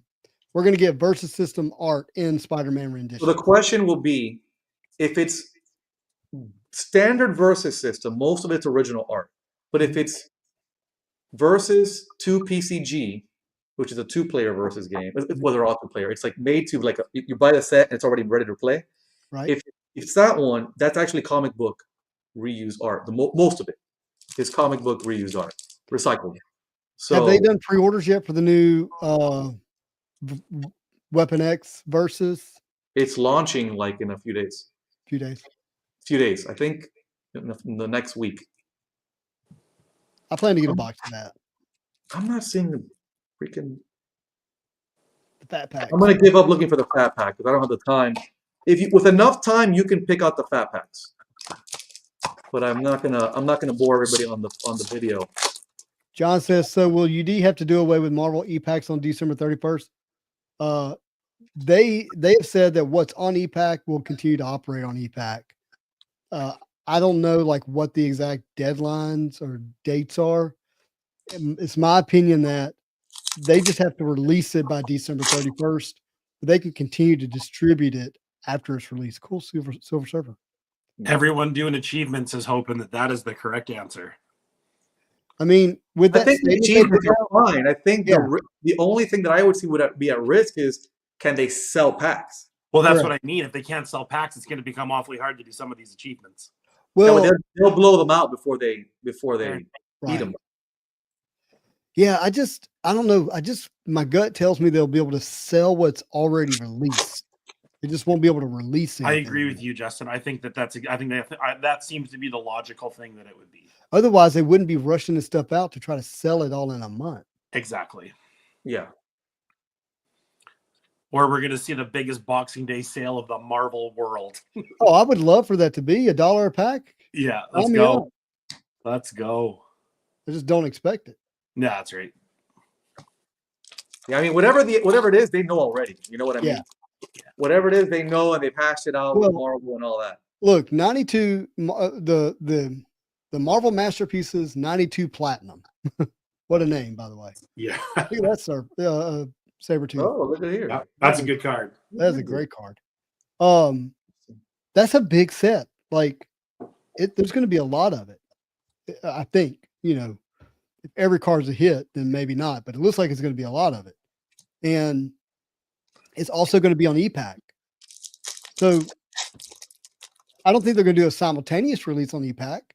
Right. But it's got to come out in December, but it's not going to sell out in a few days. That's right. I mean, if it's as big as Platinum, it won't. Right. Like Platinum still hasn't sold out. In terms of the run.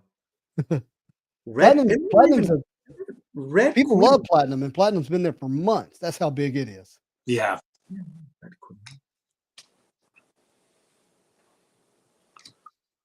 But I do, and I just find this crazy that we're going to pull a card, an individual card, that on that single individual card, it's going to say Marvel Masterpieces, Platinum, Precious Metal Gems. Ultra. All on one card. Yeah. Oh yeah, Ultra. They're All just trying to ride the coattails of the success of Platinum. That's what it is. There's nothing more to it. well, I can't argue with them. Well, with It's amazing. PSP there, it's going to be interesting. You know what what I find fascinating along these lines is, you know, in the Facebook group that we're on, Justin, I ask people, hey, when you join, tell us your favorite Marvel card sets and your favorite type of inserts. Mhm. A lot of people will put Marvel Universe 1990, Masterpieces 92. They'll put like a couple 90 sets, and then they'll put Platinum. Yeah. I think it's so telling on what Platinum has done. Mhm. Platinum hit hard. It hit really hard. So I have I a think Discord. not only So the my art, but the Discord- way that it was done, like the collectability of it, how you can collect it in many different ways. That's been really positive, I think. Yeah. I agree. You know, even the people that were hating on it going into it, changed their tune once it was released. Well, it's a tradable set. It's a trading card item. There it is. You There can it you is. can trade this with your friends. Of course, people were drawn to it and took to it when it was an e-pack release and physical. You could trade with people and work on it and build a community around it. It was super fun. Well, this goes back to my earlier comment: is you can make a set so uncollectible that then people don't want to even try. But because Platinum gave so many different ways of collecting, a type of subset, a type of character, et cetera, then it was fun. Like you said, you know what? I can't afford to do the 1 of 10 set, but I can afford the 1 of 399 set. Bingo. Right. There's a little bit of something for everybody. Bingo. Exactly. You could. I like choosing your own adventure, choose your own level. of Yeah, difficulty, yeah, you it know? was really needed. It's so sad that it came so late in Upper Deck's run. Yeah. I wish they would have figured that out like a lot sooner. Yep. So I have in my Discord, I have these channels, and we try to keep sets in their own channels. So Platinum has its own channel, Masterpieces, Fleer Ultra has its own channel, Flare, like that. And at first I was like, we're just going to keep this in the Masterpieces channel. And the more I got to thinking about it, well, they're going to be metal, like Precious Metal Gems is like a metal. We have a metal channel. Yeah. Then you have a Platinum. There's going to be Platinum and Golden Treasures in there. But there's going to be Masterpieces. And I just really today came to the conclusion, I got to give it its own channel. That makes sense. There you go. It's going to be so much, and it's going to be so confounding on what does it belong in, that it's going to have its own channel. You know that there's leather cards in that set as well. They're made from the wallets of collectors that spend. I read about that. They actually bought them back. It was like buyback. They're real wallets. Wait a minute. No. I don't believe you, because if they would have to make a credit card variant. Yeah. If they made a plastic credit card variant, that definitely would be in the backs of collectors. You didn't know about the credit card gem card? Yeah. Oh man. Look. Sorry, I had to. Look, the out of 10 maxed out variant. Yeah. The 1 of 1 over the limit variant. Yeah, that's right. But, oh my God, when will this stop card? Yeah. This is a gritty Wolverine if there ever was one. Yeah, man. It's just like it's supposed to be. The yellow eyes are different. I kind of like it. This is a Leno U. Very cool. Oh, what do we got? Oh, never mind. No, we're not there yet. Got excited for a minute. By the way, we're about halfway through the box. Guys, if I disappear, it's because my iPad has 3% left and there's not a charger in this house. But I'm still here. Oh, well, we appreciate you hanging out until you run out of battery. Yeah. Hopefully we'll hit the sketch before you leave. I hope so. When you open up packs and you're like discovering cards for the first time because you forgot about them. A little Yeah. way, but that's like, I know that says Enchantress, but it's like it's supposed to be Scarlet Witch. Oh which is yes, really Polaris. Yeah. The MM07 and 8 sets have mislabeled cards in them. They're all mislabeled, so they're not like a Nothing variant. about that other than green says Enchantress to me. Yeah, exactly. I think I'm with you. I think this is. I think it's Scarlet Witch. What do you say, the viewers? Yeah, I'm curious what they think. Because it's green, I'm going to go Enchantress. Well, and the headdress. Yeah, but I don't know. Yeah, but the MM22's got an Enchantress that looks a bit, I don't know. I'm going to go with that. Castro, what do you think's running the electricity and the Wi-Fi? Yeah, I'm actually, Castro, I'm on a pedal bike right now. You can't see it, but I'm on a pedal bike that's running this entire operation at the And moment. he's getting tired. Yeah. It's so This is tired. real sweat. This is real.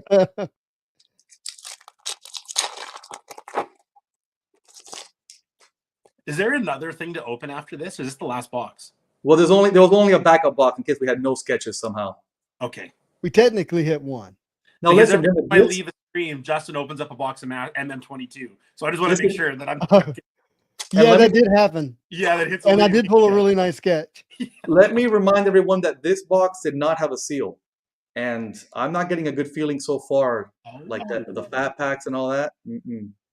Oh, Interesting. Yeah, like it's been well sorted. At least you got one sketch out of this because that I'm was. seeing the same. Yeah, The you know same what base makes it hard to card. judge a fat pack? Is there's no fat packs. That's right. There was only one fat pack that I've seen so far, so not good. Here's a weird archangel, or an angel. For an angel, yeah. Doc says Flare was my favorite set this year. No borders, minimum space used by the set name showcases the art, in my opinion. Character list ain't the best, but it's a poor man's masterpieces. That's a good description for Flare. Yeah, I love that. Jean Grey, Phoenix. I mean, I don't think it's a poor man's masterpieces. I get the point. I just think Well, it's for its price own, point, it's its own thing. You know, it's a really fun set to collect. I agree. but it is original art. It's original art. But for an original art set, it's one of the better price points. I think Flair Ultras are your poor man's masterpieces, personally. Thick cardstock, original, personally. But yeah, Which Flair Ultra? any of them. You know what I mean? Like the Flair Ultra Wolverine had like. It means modern Flair Ultra. Yeah, sorry. I appreciate the thinner cardstock, quite frankly. I hate the thick cardstock. You and me both, my friend. If I'm binder collecting, I agree. Yeah. I still haven't figured out the perfect. If you're anything collecting, I mean, these cards are so thick, they take up so much space. Yeah, I've lost my closet to them. It's awesome. Man, this is not looking good. I think this is a search box. I tried to put together a 22 masterpieces set where I had a version of each card for the character, but I just can't get it figured out the way I want to do it. Here, check this out. Look at this. Exact same cards over and over again. 3 of these storms. Nah, I Interesting. don't know about that. Interesting. This is for science. Yeah. Lance? Thus, we're gonna have to have you guys on for binder nights. You guys have some crazy binders, and I wanna see what you guys are putting together. Well, I don't have nearly what Jose has. Jose, you're gonna guest. I don't know about that. James said he'll take your doubles. Whoa, there we go. Okay. So there are Iron Man and Hulk. There's an A and a B and a C of each. The image is different. A and B. A's are common. B's are tough, and C's are rare. But the C's only come in a non-hobby box. Non-hobby box. Like, what do you mean? Like in a retail box? I think yes. Where are those? Good. I have no idea where they originally. I don't ever see them. Etc. But the C's of these are very tough. C of Iron Man, C of Hulk. For those of you playing at home, go look at your binders. You're probably missing C. Probably so. Yeah. I didn't know they existed for a lot of years. Hey, I sent you a text yesterday looking for a card. Did you respond? You're talking to Graydon, right? No, I'm talking to you. I have no It was idea. about the Jim Lee number to 100. No, I didn't get that. Yeah. I was asking if you had a magic Jim Lee number to 100. Oh, the definitive, not definitive. No. Dynamic Out Forces? of the Comic Express 10. The Dynamic Forces Comic Express. Yep. Yeah. Is it the same thing? I'll look. You guys, this thing's about to die. I'm gonna go, but thank you so much. Thanks for joining, man. We got 7 packs left, and 6, and it's not looking good. You're gonna hit it. I know you are. Good luck, guys. See you, bud. Take care. All right, later. This box is searched because there should be 3 to 4 of thick. Mm-hmm. So they Yeah, so you know packs are missing from it. yeah, so they pulled them out, made a box from the loosies, and then they're like, oh, I have no idea if this is searched or not. Right. It obviously is. I think it is.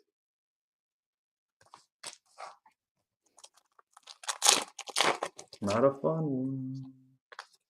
Yeah, and these are good looking cards. You know, we're sketch hunting, so that's why you're not seeing a slow roll of the art. But No, they're good looking cards. I have an 07 box on the way. Oh, Mm-hmm. dibs on the sketch. Yeah. I really only, I mean, obviously there's a lot of different things I'd love to get out of that. I've just never opened an 07 box on the channel before. So I want to do that. You know, I'd love for virtually every sealed Marvel product box up until now, anyways, to How at about least this? have one. I'll open one with you. Oh, that would be great to have one opened on the channel for people to be able to see as an archive and for me to enjoy. Look at that. I'll open one, and it's actually gonna have a sketch in it. Hopefully, it'll be sealed. Yeah. Well, this Nice. one's supposed to be sealed too. It's supposed to get shipped Monday. It would be here sooner, but Heritage has a stupid pay thing. Why they don't take PayPal? Last pack. This is the last pack. I don't expect. Obviously, we know already. There's not it's a costume card and a sketch, and there's only one pack left. Right. Yep. And Search no box. sketch. Yeah. So, part of the goal of the show was to answer the question about unsealed boxes on eBay for your viewers. And I think the question has been answered in terms of like bricked and searched. And searched. Yeah. Not always, but often. They certainly knew. And with that box that you could, in particularly because of what it's supposed to have in it, you know it was. Yeah, I mean, once there weren't 3 to 4 packs with this in it, with a thick packs, like that's not supposed to be that way. Oh, Graydon's here on the phone. Oh, but wait, actually, this one was also no wrapper and had the sketch, so It did have a sketch, yeah. All right, so are we opening up the legends? Box? Yeah. Are you saving it? No, I'm not. I don't have to save it. I've never seen a sketch pulled out of this before. Wait, but you've never opened this box up before? I've never opened it myself. I've never seen the box open. I've seen some loose packs open, and that's it. All right, let's do it. So okay, so if you're looking for a Marvel Legends box, you want it to say, well, okay, if you want to have the one sketch per box, it has to say right here, Hobby Special Collector's Edition Hobby, right here in the top right. If it doesn't say that, then you're looking at the retail box. Positive about this box, it has a guaranteed sketch per box. Positive of the retail is that it has a foil card in every pack. They're not cheap. They're good to grade. And they're rarely pretty sought after because they're tough. I mean, the retail boxes are tough. You can get a sketch out of a retail box, but they're very difficult. The artists are completely different than the ones that come in this. So I didn't realize that. I love this set. I love that it's Topps. You know, now the Topps has the license again. It's kind of fun. So the first thing you'll notice when you open up one of these boxes is they put this insert checklist right on top. 2 reasons. This is the correct checklist, which if I'm not mistaken is different than the one on the back of the pack or something like that. Somewhere else it's written, but this is the correct checklist that they put on top. That's part of the reason they put it. The other interesting thing, so this is Topps. So we're going back to Topps has the Marvel license again. This might get another interest in this being the Topps licensed product back from the 2001 year. From 2001. So this is the first Topps Marvel set. Well, not counting the old ones, right? Not counting the 70s ones, but the first ones from the 90s and early in the aughts. Notice this is an insert checklist, and they list the sketch cards here and the costume change cards here.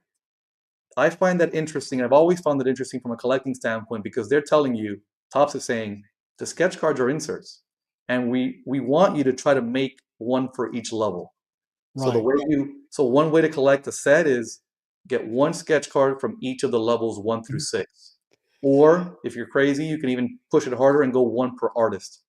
But even one per level is considered a full set of Marvel Full Legends. set. Yep, But full the set. only way to have a full, complete base set with inserts is to get one from each level. That's what Topps was telling us on this checklist. Correct. That's the way I read it. That's the way they set it. That's why right at the top of the box, they're telling you, hey, you want the whole master set, one sketch card per level. Yeah. So imagine that, you know, like with Marvel Masterpieces, if they said, okay, the only way you can have a complete set is for the tier 4s, you got to have a sketch card for each one of those characters as well.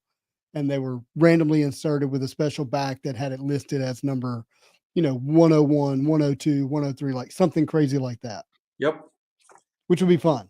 I would think that would be great. The other interesting thing from this box is the other thing right on top, not in a pack, is these foil cards that have a recreation of the ultimate cover Spider-Man's. So here's one. It's a really nice card. It's hard to grade because look, right out of the box. Yeah. You can tell soft. This is a dinged up corner here, and it's pretty much right out the box. Are they all the same foil? They are. What do you mean the same foil? I don't know. I feel like I haven't seen that particular one. So here are the other 3. Okay, then maybe that's what I'm thinking of. So That's cool. Yep.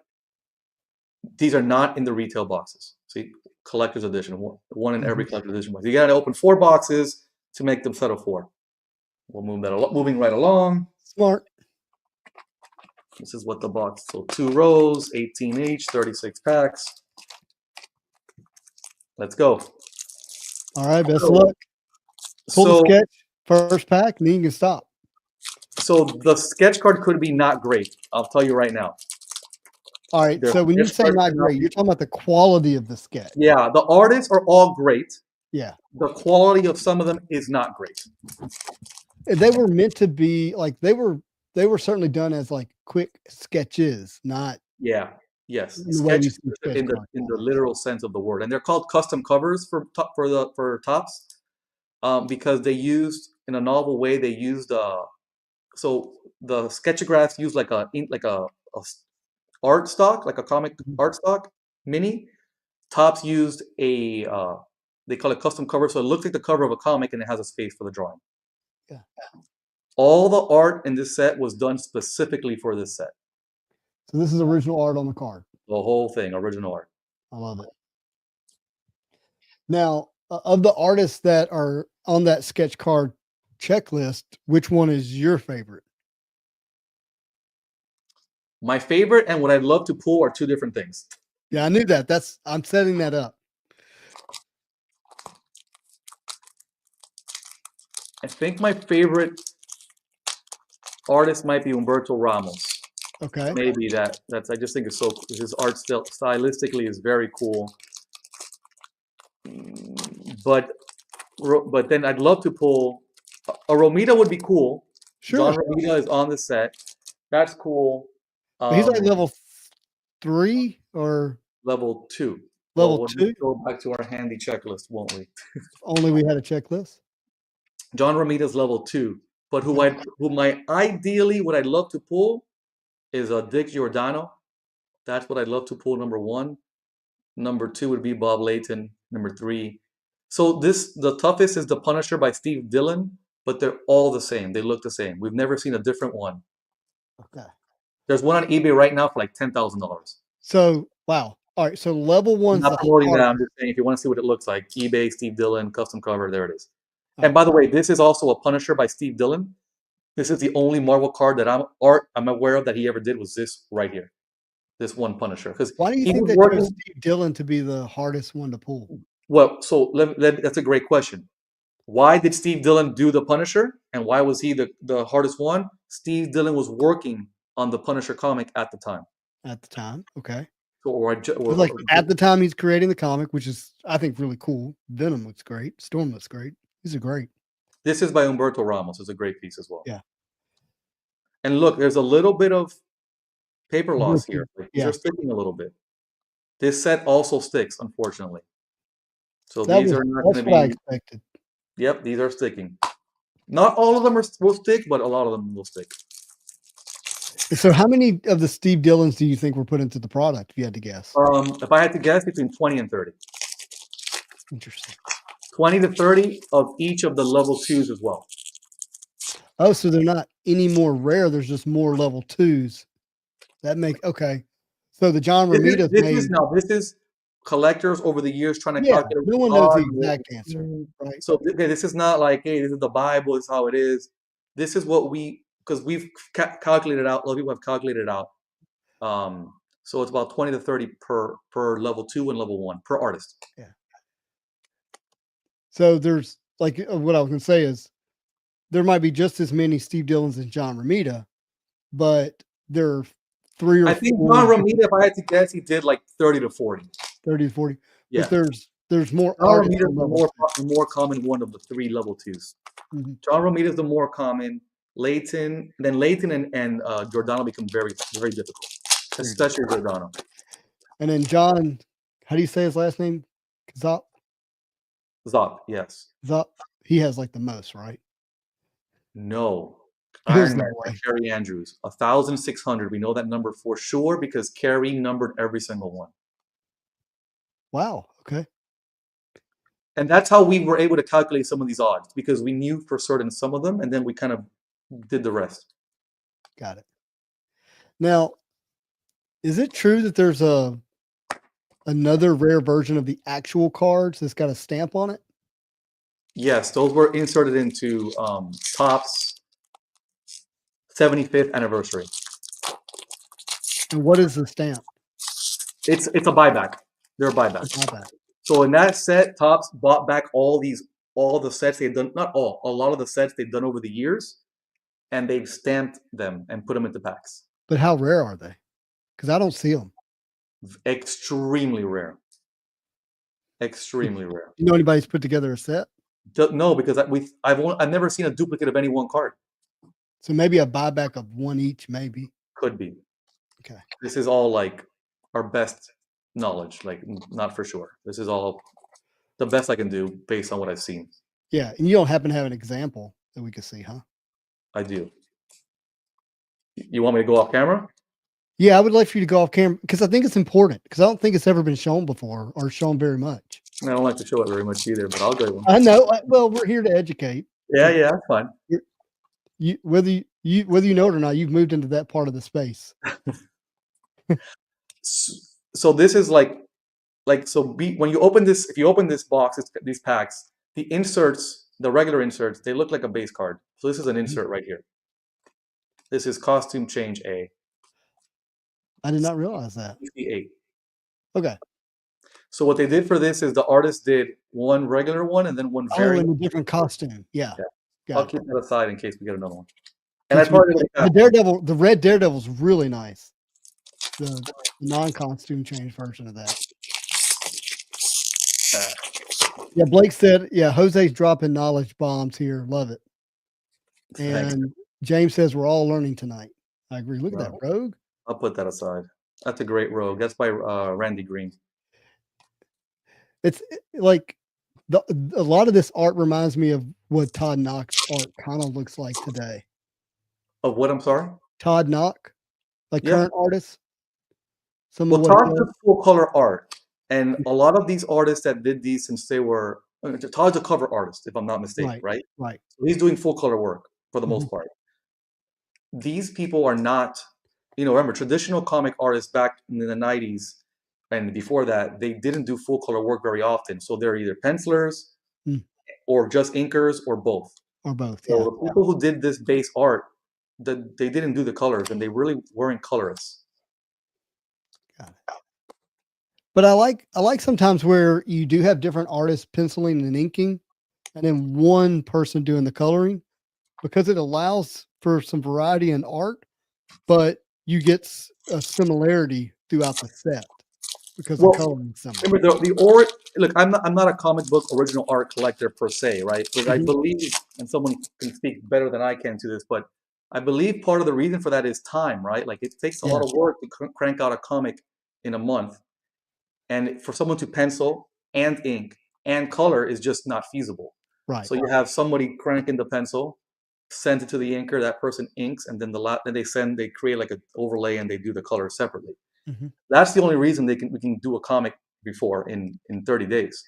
But Right. that and so they're masters of their craft, right? Master pencilers, master inkers. So you also get a better result that way, in my opinion. Yeah. I think you definitely do. Jean Grey. So the original art for this set was mostly done split, penciler and inker separate. Again, because they were comic book pros. There's the Daredevil to show This the is, change. this is the base Daredevil. Yeah. Put that separate. Yeah. So good. Spider-Man was good too. We're like a third of the way only. Our friend Steam Ray says absolutely old school comics are like an assembly line: pencils, inks, colors, lettering. There we go. Here we Matt, go, Castro. That's why I needed to speak up here. what's that? Put up Castro's comments on. I will. Matt says, I'm going to say the same thing, being seriously educated tonight. Thanks. But back then you also had to ship art around to be made. Yeah. Yes, definitely. And Castro says, plus for a long time, page rates for painted work was the same as just doing pencils and ink. So yeah, definitely wouldn't want to put in the extra work for the same pay then. Hey, look, pull up your sketch. I think we know what the reference was for your sketch. The one you pulled earlier. Look at how similar they are. I don't even know where I put that, man. You got to find it. Here it is. Here it is. Oh my God. Very similar. Don't make me laugh. Different hair. Kind of the same head pose. Jesus.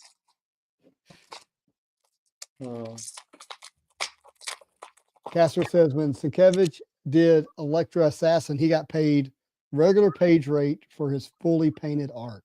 Wow. So if that's not a load of malarkey, I don't know what is, right? Like that's ridiculous. You know, it's interesting you say that, but hard work still has a way of paying off. That did eventually pay off for Sienkiewicz. It depends when he sold it. No. I'm not talking about the price he got for the pages or the art, but what it did for his career. Fair. The respect he earned from it, how it distinguished him as, you know, someone who has this incredible style because he controlled all of it at that time. So I mean, yeah, he was underpaid. He's a traditional painter, right? Like he's a trained painter. Right. So he was underpaid for that, but the payoff down the road for the respect and the clout and the fame did pay off. Yeah, that's a great. These are also good. I think the interesting thing about when you notice when art is done for a trading card, and when it's just pulled off a comic and it's like weird, you have a body part somewhere weird, Yeah, you mean like because the artist knows what they're framing it in, like exactly. what the purpose was. Like 100%. Yeah. There's Castro's comment. I figured his ex-wife made a lot of money. There's a story there. We'll have to find more about that later. So the secret identity cards in the set, there's 5. They're not that valuable, but to make matters worse, they are very glossy on the front. Therefore, oh yeah, these brick very badly. So a PSA 9 of that is hard.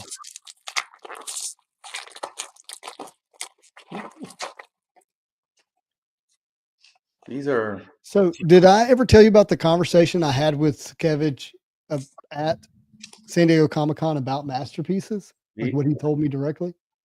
Go ahead. So while we were there, we were just having a nice loose conversation. And he said this on camera, so it's not like I'm telling a secret of some sort, okay?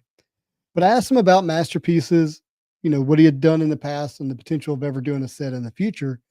And he said, Justin, I agreed to do a masterpiece set. And then they ghosted him. So he had agreed to do a new Marvel Masterpieces release, and then they went silent on them. Are you surprised? I'm not surprised, but it's just I have some question marks that remain in my head. Obviously changing art directors as often as they do could be part of it, right?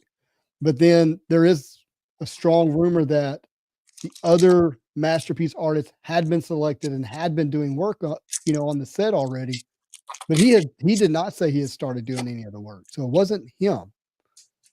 So I don't know. I'll give you some more rumors. Upper Deck was trying to crank out multiple masterpiece sets before the end of their license, and so they put multiple ones in the hopper, and none of those ended up being able to be a go, and so they had to just stop everything. All of it. Got you. He would have just been. So when you're watching this and you hear like, oh, Bill, a set like that's not like years ago. That was like right a few months ago. Yeah, we're talking about he and I talked in August.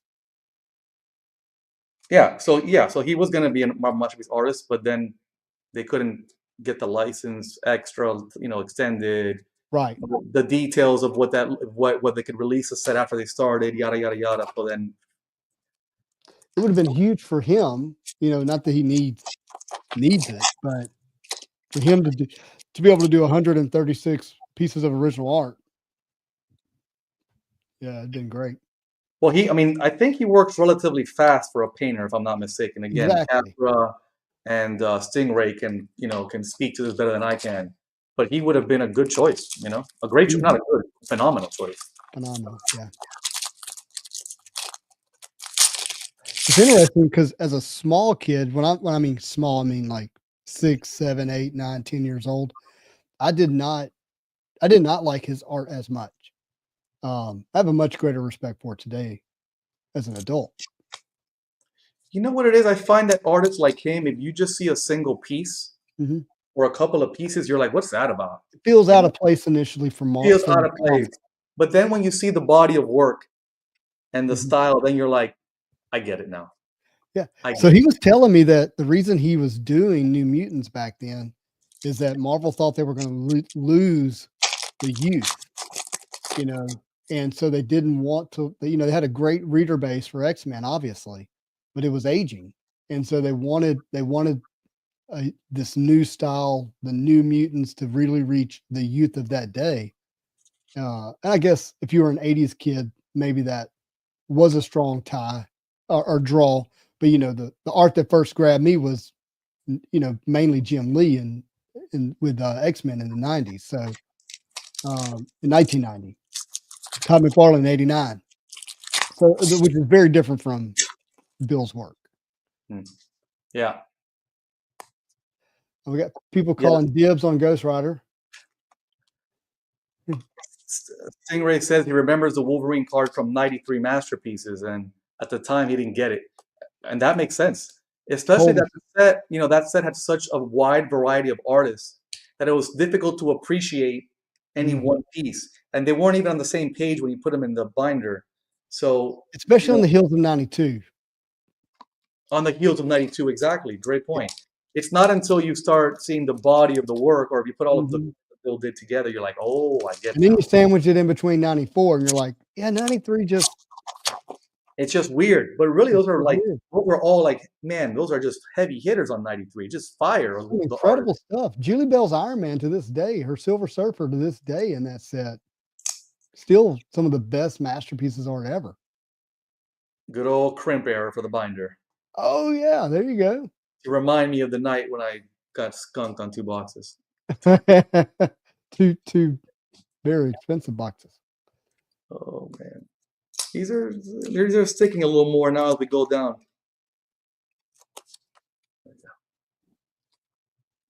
Yeah, they've been more pressed, over the years, staying on top of one another. So does this mean we should start changing how we store our boxes, where the cards are not laying on each other but sitting up, so they're not pressing down on one another? It's a great question, man. I have no idea. I mean, that's the same thought process we have with binders, right? I store my binders vertical. Yeah, I always have. Yeah, but I never did it thinking anything else. But I always store mine vertical. Right. But if you store them flat, then you have that over time. They're Sure. pressing on each other. My dad collects cards too, and he has them flat, but he has them a piece of wood dividing each binder, so they're not pressed on each other. Like a piece of wood that's held. Yeah, they're not. They're free floating. Yeah, exactly. Wait a minute. So did your collecting habits come from your dad? Yes. You've never told me this. Yeah. He's been collecting cards since he was in his, 10, 11, 12, sports cards, baseball. And he would take me to a local card show that was every month. So he would just let me loose in the mall at a pretty young age, and I was left to myself to go haggle and deal and find. And the dealers trusted me so much and knew me so well, like at 12 and 13, that they'd leave me to run the booth when they went to use the bathroom or whatever. Oh, that's cool. Yeah. Now, you're saying cards generically, but did he collect Marvel cards? No, he only collected sports cards. He still collects sports cards. Got you. We got a great question here from Perfect Stack. He says, "What's your dollar limit on what you toss in a binder?" I can guess your dollar limit. For me, I have. There's no dollar limit. $2,000, $3,000, $4,000 cards in a binder. Yeah. It doesn't belong in the binder is the question. Yes or no? And not what the dollar. There's no space to not have it in the binder. Yeah. That's the problem. So for me, it's not so much a dollar limit. It's just the way I collect. So my most valuable Magic cards are all in a binder. And, one of those basically cost me $6,000. So if you want to use that as a dollar limit, there's multiple $2,000, $3,000, $1,500, $2,000 cards in there. For Spider-Man, I like to grade all my Spider-Man, and so I would not put a high value dollar Spider-Man card in a binder. I'm gonna slab it up. So, a little bit different answer for both. Kyle says binders ruined my first original full 90 universe set. Pulled the ink off the cards. Wow. T-Bear started collecting with his dad as well.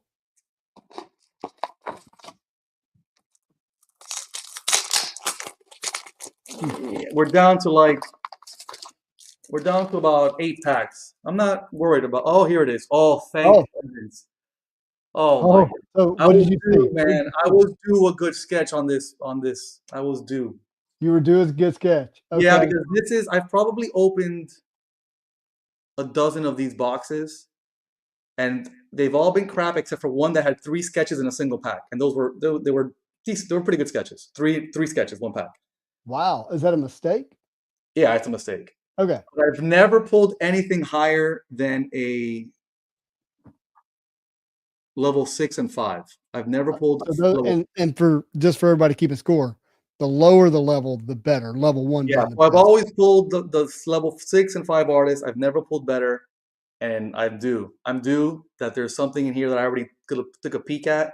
It's going to be either a good level 5 or a badass level 3. Okay. So check it out. Here we go.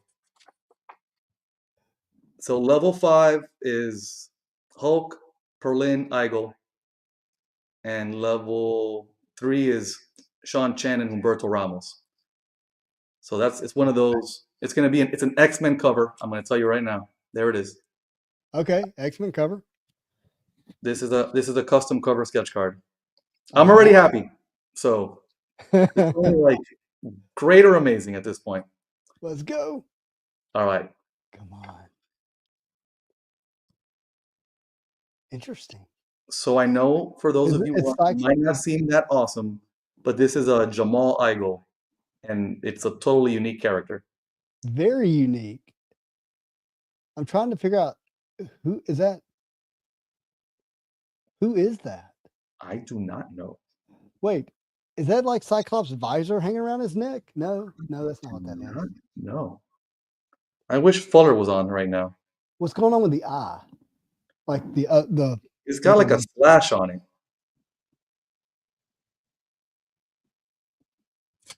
This to me is a big hit. Just FYI, this to me is like I'm ecstatic. Okay.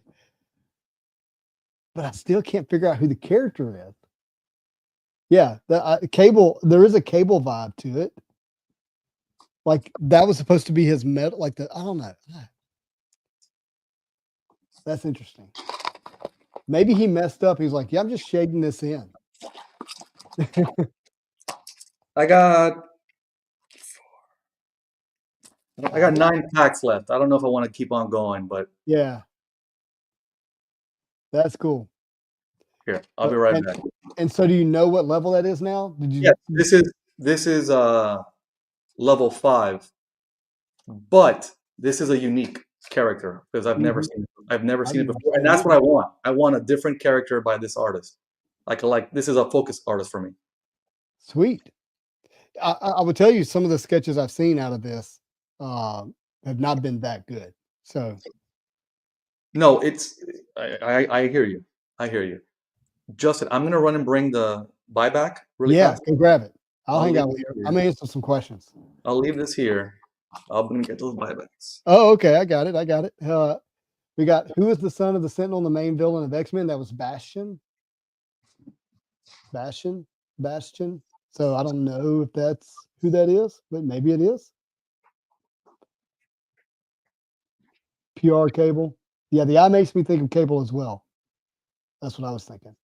You guys are going to want to see what Jose's going to grab because he's going to show us. Put it this way, what he's about to show us, I've only ever heard about. I've never actually seen one.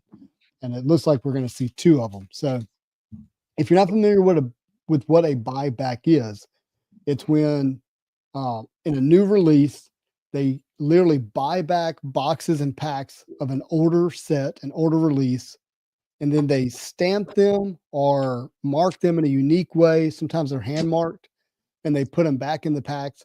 Some of the more famous buybacks in trading card history is there's actually buybacks of the Michael Jordan Fleer rookie card.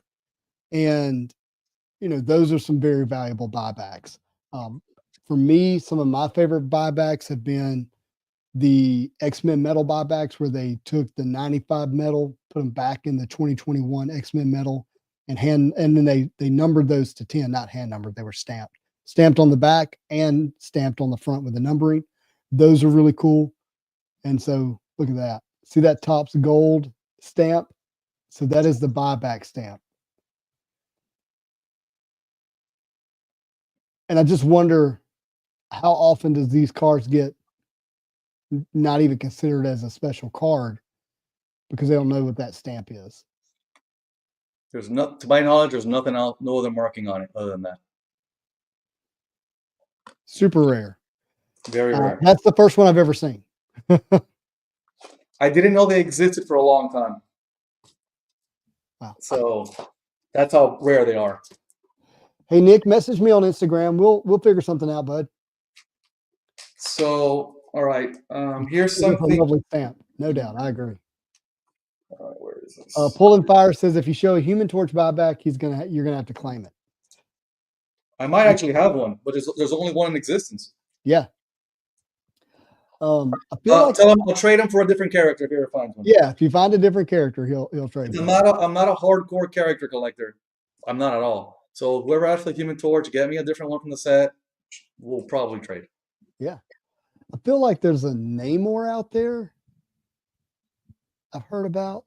All right, so that's one offer I have on the table that I just put out. Here's the other offer I have on the table. Whoa, that's cool. If you find me a character that I like, might be weird like that, I'll probably trade for this Wolverine. Really? You want the same artist. Same artist. So if you got one, you hate the character, hit me up. Because I actually have 2. I'll have to look in my own little inventory here.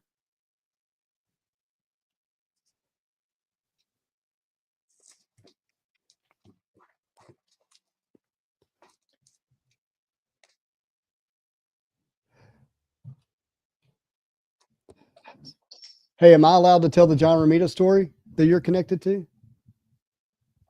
What story is that? Oh, the sketch card? Yeah. Yeah, sure. So I do have a John Romita from Tops, but I actually got it from Jose, which I really felt like Jose. I mean, we knew each other, but that to me, that was your way of saying, "Hey, you like, we're really friends." That's how that's how I received that, and I'm super grateful to have it. Yeah, so I don't sell sketch cards and original art very often, and so when I do, I really make sure that it goes to my close friends. And Um, I didn't even ask you for it. Like you said, you brought it with you. You said, "Hey, you're a Spidey guy," and it meant a great deal to me. it's incredibly rare. Again, that's another like 20 to 30. It's a 20 to 30 artist. Yeah, I'm trying to pull. I have some on ComC. I'm trying to pull it up. It just says loading, but I You want to waiting? see it because I have two there. One of them's Daredevil. So, but the other one I'm trying to think if it's Hulk. While you pull that up, I don't want people at home to get bored. So this is the Watcher base card. Oh, and that's the original art for it. Look at that. Not a great angle, but Yeah, but still cool. And that's a good version of how it's pencil and inks, not fully And- painted. yeah. But all pencils and inks were done by Gus on this one. He did both. He did both.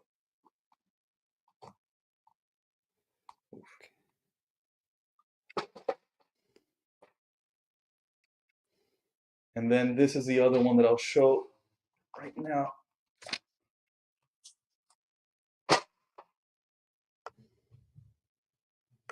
Oh, Colossus. Wow. So this is the pencils are by Randy Green and the inks are by John Wykow. That is awesome.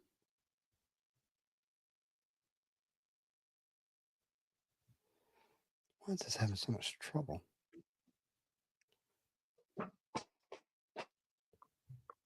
Website error. Of course, ComC would not work right now. Let's try one more time. Let me see. Oh, Justin, you're making me show stuff. People are not bored at home. I know. Yeah, this is a tactic of mine.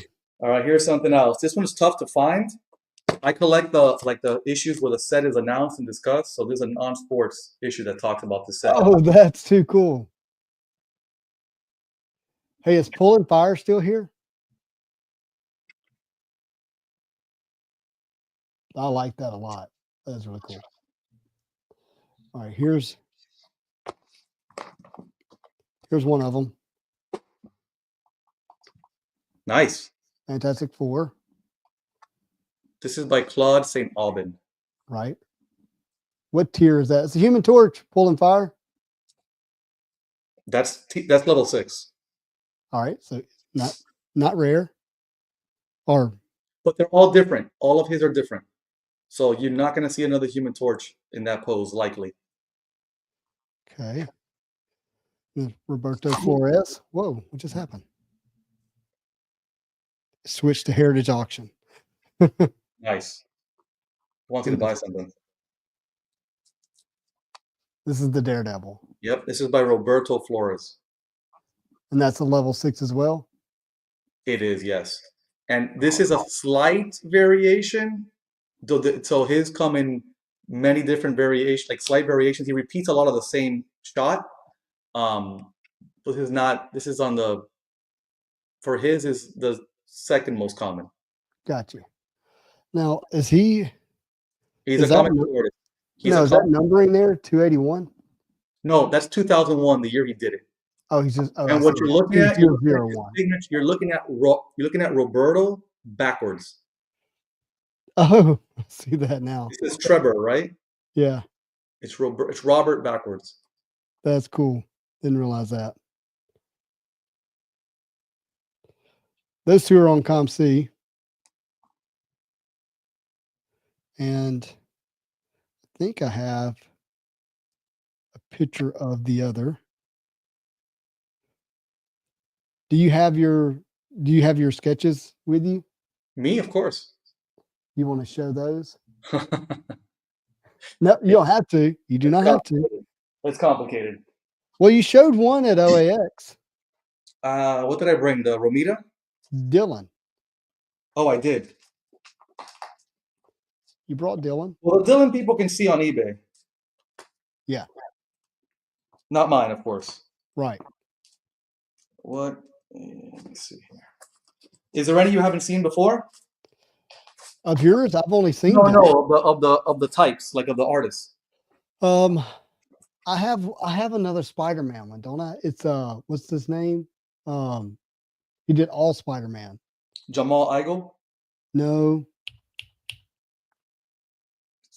You sure? Ah. It's got to be him. Can you read the names? No, it's Jamal Igle. Sorry, I'm so sorry. Rick Leonardi. Yeah, that's who I'm trying to think of. Brain fart. Rick Rick Leonardi. Leonardi. I have one that's his, I'm pretty sure, but those seem to be pretty plentiful. They are, but they're all different, which is cool. Right. This is a Bob Layton here.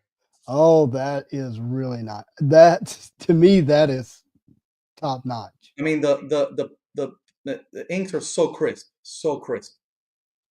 Wow, that is so good. I mean, that's when you're dealing with a professional. Mm-hmm.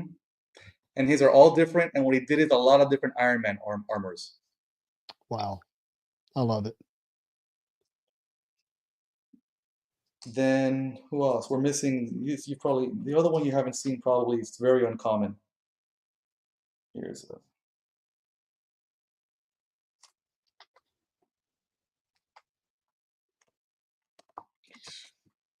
Oh wow, Captain America. He's like a very famous artist. These are the only sketch cards you ever did for this set that I know of. Wow.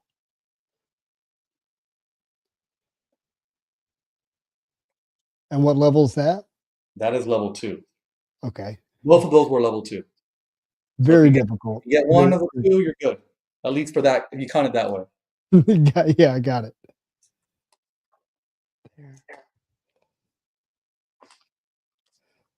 There's a photo of it, but it's not up close. Oh, you know what I could show? This is cool. Here it is. This is from the retail packs. Oh, wow. Thank you, Casper, for the insight. I'll put that on the screen.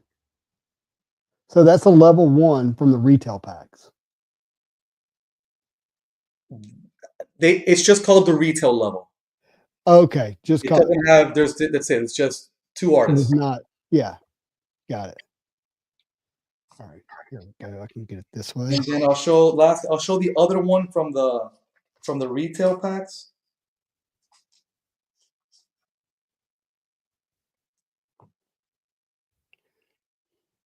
Surfer, wow. And no artist signature? I think Fausto has shared his. He has like variants of this. This is by Murat Michaels. That's too cool. I love that version. Yeah. All right, here I'll show this. This again, guys, this is the one I got from Jose. John Romita Sr. I love the Spider-Man trade dress on it. Is this the first time that we saw that style on a comic card before Masterpieces ever did it? What style? With a comic book trade dress across the top? Yes, because this is only the 4th sketch card set. Right. And then it shows up again in what the next set, 2003 Hulk, has the same thing.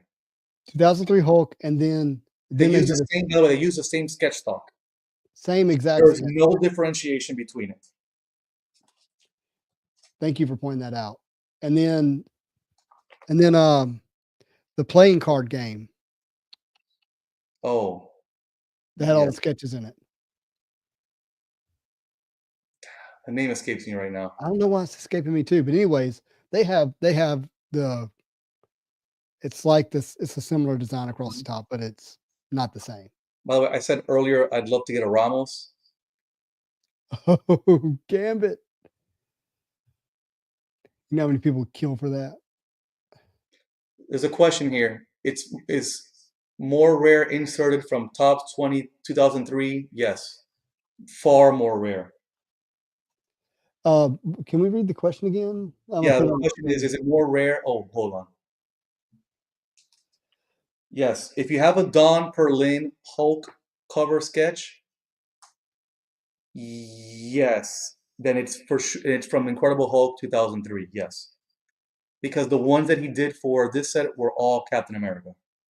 It's a great question. Yeah, so Jose's saying he has the Don Perlin Hulk custom cover sketch, It's from the 2003 set. and it's rare.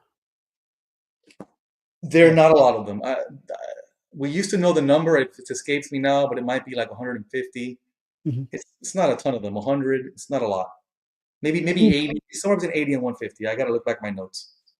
T-Bear Phil, very helpful. He helps us with the name. It's Legendary that has the sketches in them. Thank you, Legendary. Yes. Yeah. Look, I put in the description of the video, this would be a very educational and fun video, and I think it's delivered big time. And this is only peeking into Jose's brain and collection on just a couple of sets. There's a lot more there for sure. But if you guys haven't planned, or if you're not planning to come to OAX, or if you are planning to come to OAX, I promise you're going to want to get to meet Jose and his collection there. Not all of it, but some of it, most of it featuring the original art. It'll be a real treat and worth the price of admission. 100%. The other thing I'll say is if somebody pulls a sketch card from the set and you just don't like the character, I probably have a better character to trade you just because if I have two Wolverines, I'll trade for like Randall missing eye guy, just because I'm looking for different characters. Right. And that goes for, all the 2008 and older sets. If you have something you don't love sketch card wise, I can probably get you a same artist, different characters. So you think it's fair, but I don't care that much about character. That much. Yeah, you're not a character collector, so yeah. So I'm usually open to it, Brian says he has a Red Skull, but from what set, Brian? Thanks for the kind words. Yeah, T-Bear is very kind. By the way, I can talk all night about this set. One day we'll maybe do even more because like the Kerry Andrews, we can get so granular that he changes inks after every pen runs out of ink. So we even have no idea where the transitions happen, the numbers. It's ludicrous. So you could even like collect so deep you get like one per color variant. There's only so many color variants. It gets this set can get very deep if you wanted to. Well, that's what I was telling somebody today is that you kind of get to make your own rules in collecting, right? And and Premiere on EPAC was a good example because I thought I don't need any Premiere, and I was like, well, I'll get a Magic sketch, and then I was like, you know what? I want a single trading card size. I want a dual panel. I want a triple panel, and I want a quad panel. Now I need a 5x7 because that completes the set. It's like it just happens that fast. And it makes sense once you say it. Like it makes sense. Yep, it does. The other nice thing about that, Justin, is it puts bookends. Mm-hmm. Right? Because if you just collect, and this happens to all of us, I think, to a lot of us, I'll just collect sketches from the set. Then the next thing you know, you have all these sketches, and there's no rhyme or reason, and right, it's like, geez, it's nice to ultimately get. Okay, even if it's like I want 30 sketches, 27. If I want one of each character or of these, whatever it is that matches the base card. But when you put bookends, when you put the goal, then you have something to work towards. It's kind of more gratifying, in my opinion. Actually, I'm going to show you all this sketch that I just got. I think you'll like it. I'm curious what you're going to think, Jose, obviously.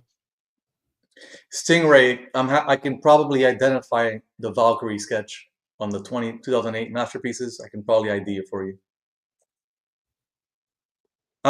Just put it on Justin, can you plug the Facebook group? Stingray, the new group that you join on Facebook. If you post a sketch or you want to DM me, I can ID it for you. Yeah, I can do that. All right, what do you think of that? Can you see it? Yeah, it's cool. I think so. So this is the quad panel. I wonder if I can zoom. Who's in the background there? So is that Cannonball? That's Cannonball, Danny, Wolfsbane. I would imagine that this is who is that? That's what's his name?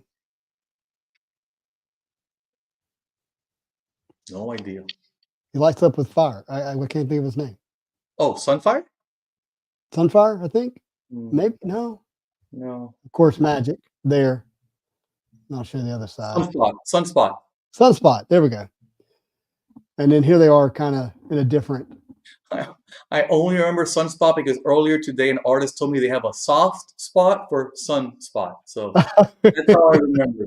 Hey, it worked. That was He's doing a commission for me on with them, like sure. But I thought this was cool. So this is the 4 panel that I was able to get. Yeah, it's cool. I think so. And magic's on both sides. And then I'll show you the other ones. Let's be quick.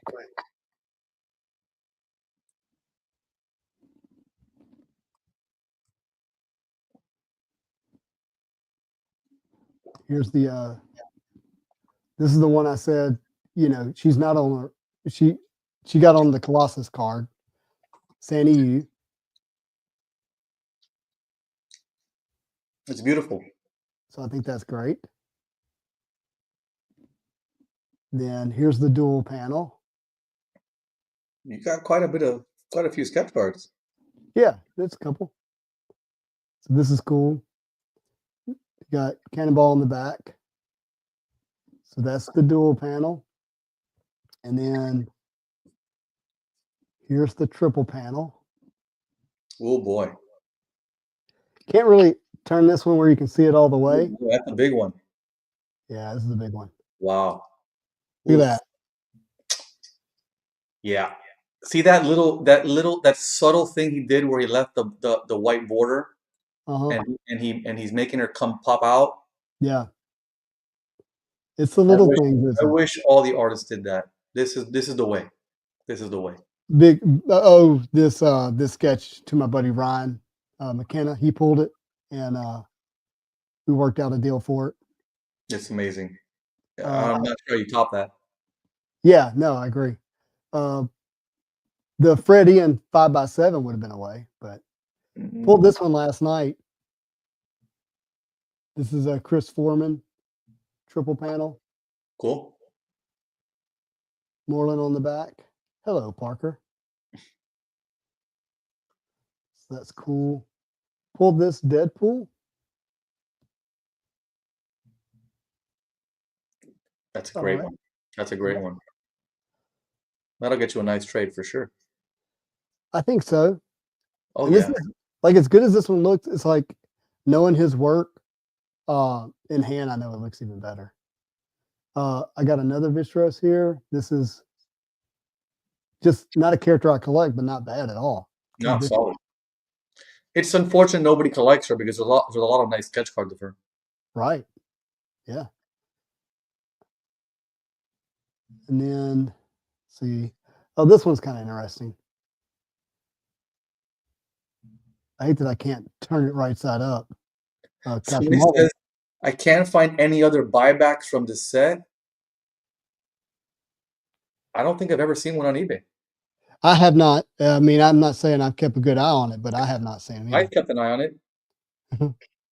But I like this Spider Gwen here, the back of it. I wish both sides were Spider Gwen. Oh, he did a different style.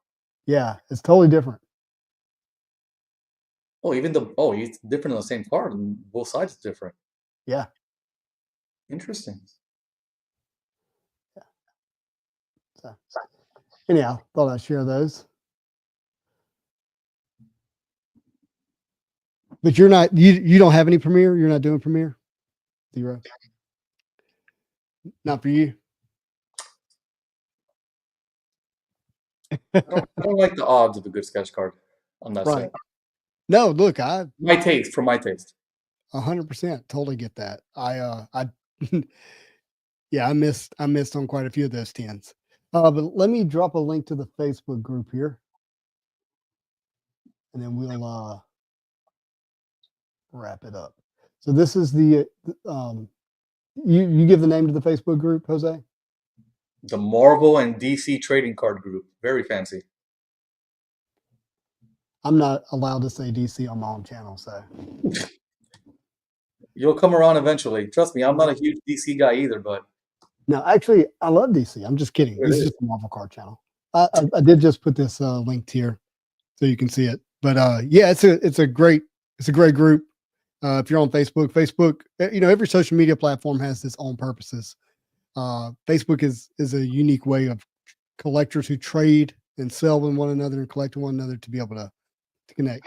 Ryan said, "You literally just said DC." Yeah, Ryan, but he says it 3 times.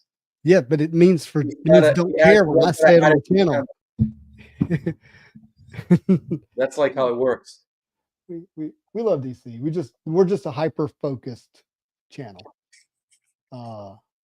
Perfect Stack says he just joined the group, so it's good. Thanks for joining. Yeah. It's growing pretty fast. Really, growing. dude, really fast. You're already over 2,000. To me, that's pretty big. When the largest groups are at 9, and you're already at 2, and you just started, like, man, it's a big number. So yeah, it's open And, to everyone. There's try not to have drama. Open group. Well, humans, we tend to suck if you're around us long enough. So that stuff will happen, but we got a good group that will, I think, manage it as it needs to be. So, Jose, I can't thank you enough. You share some really special stuff, but even more your knowledge. Love your collection, but what you bring to it makes it even more special. Appreciate you sharing it with everybody. Look, whether you watch this live, do us a favor, hit the like button. If you're watching the replay, hit the like button. If you don't want to miss more Marvel trading card content, information, knowledge about vintage sets, modern sets, sketches, all kinds of stuff, you definitely want to stay tuned. Make sure you hit that subscribe button. But as always, I hope you have a Thanks, Blake. Thanks, Castro. Thanks, everyone. hope you have a marvelous day. Thanks, everybody.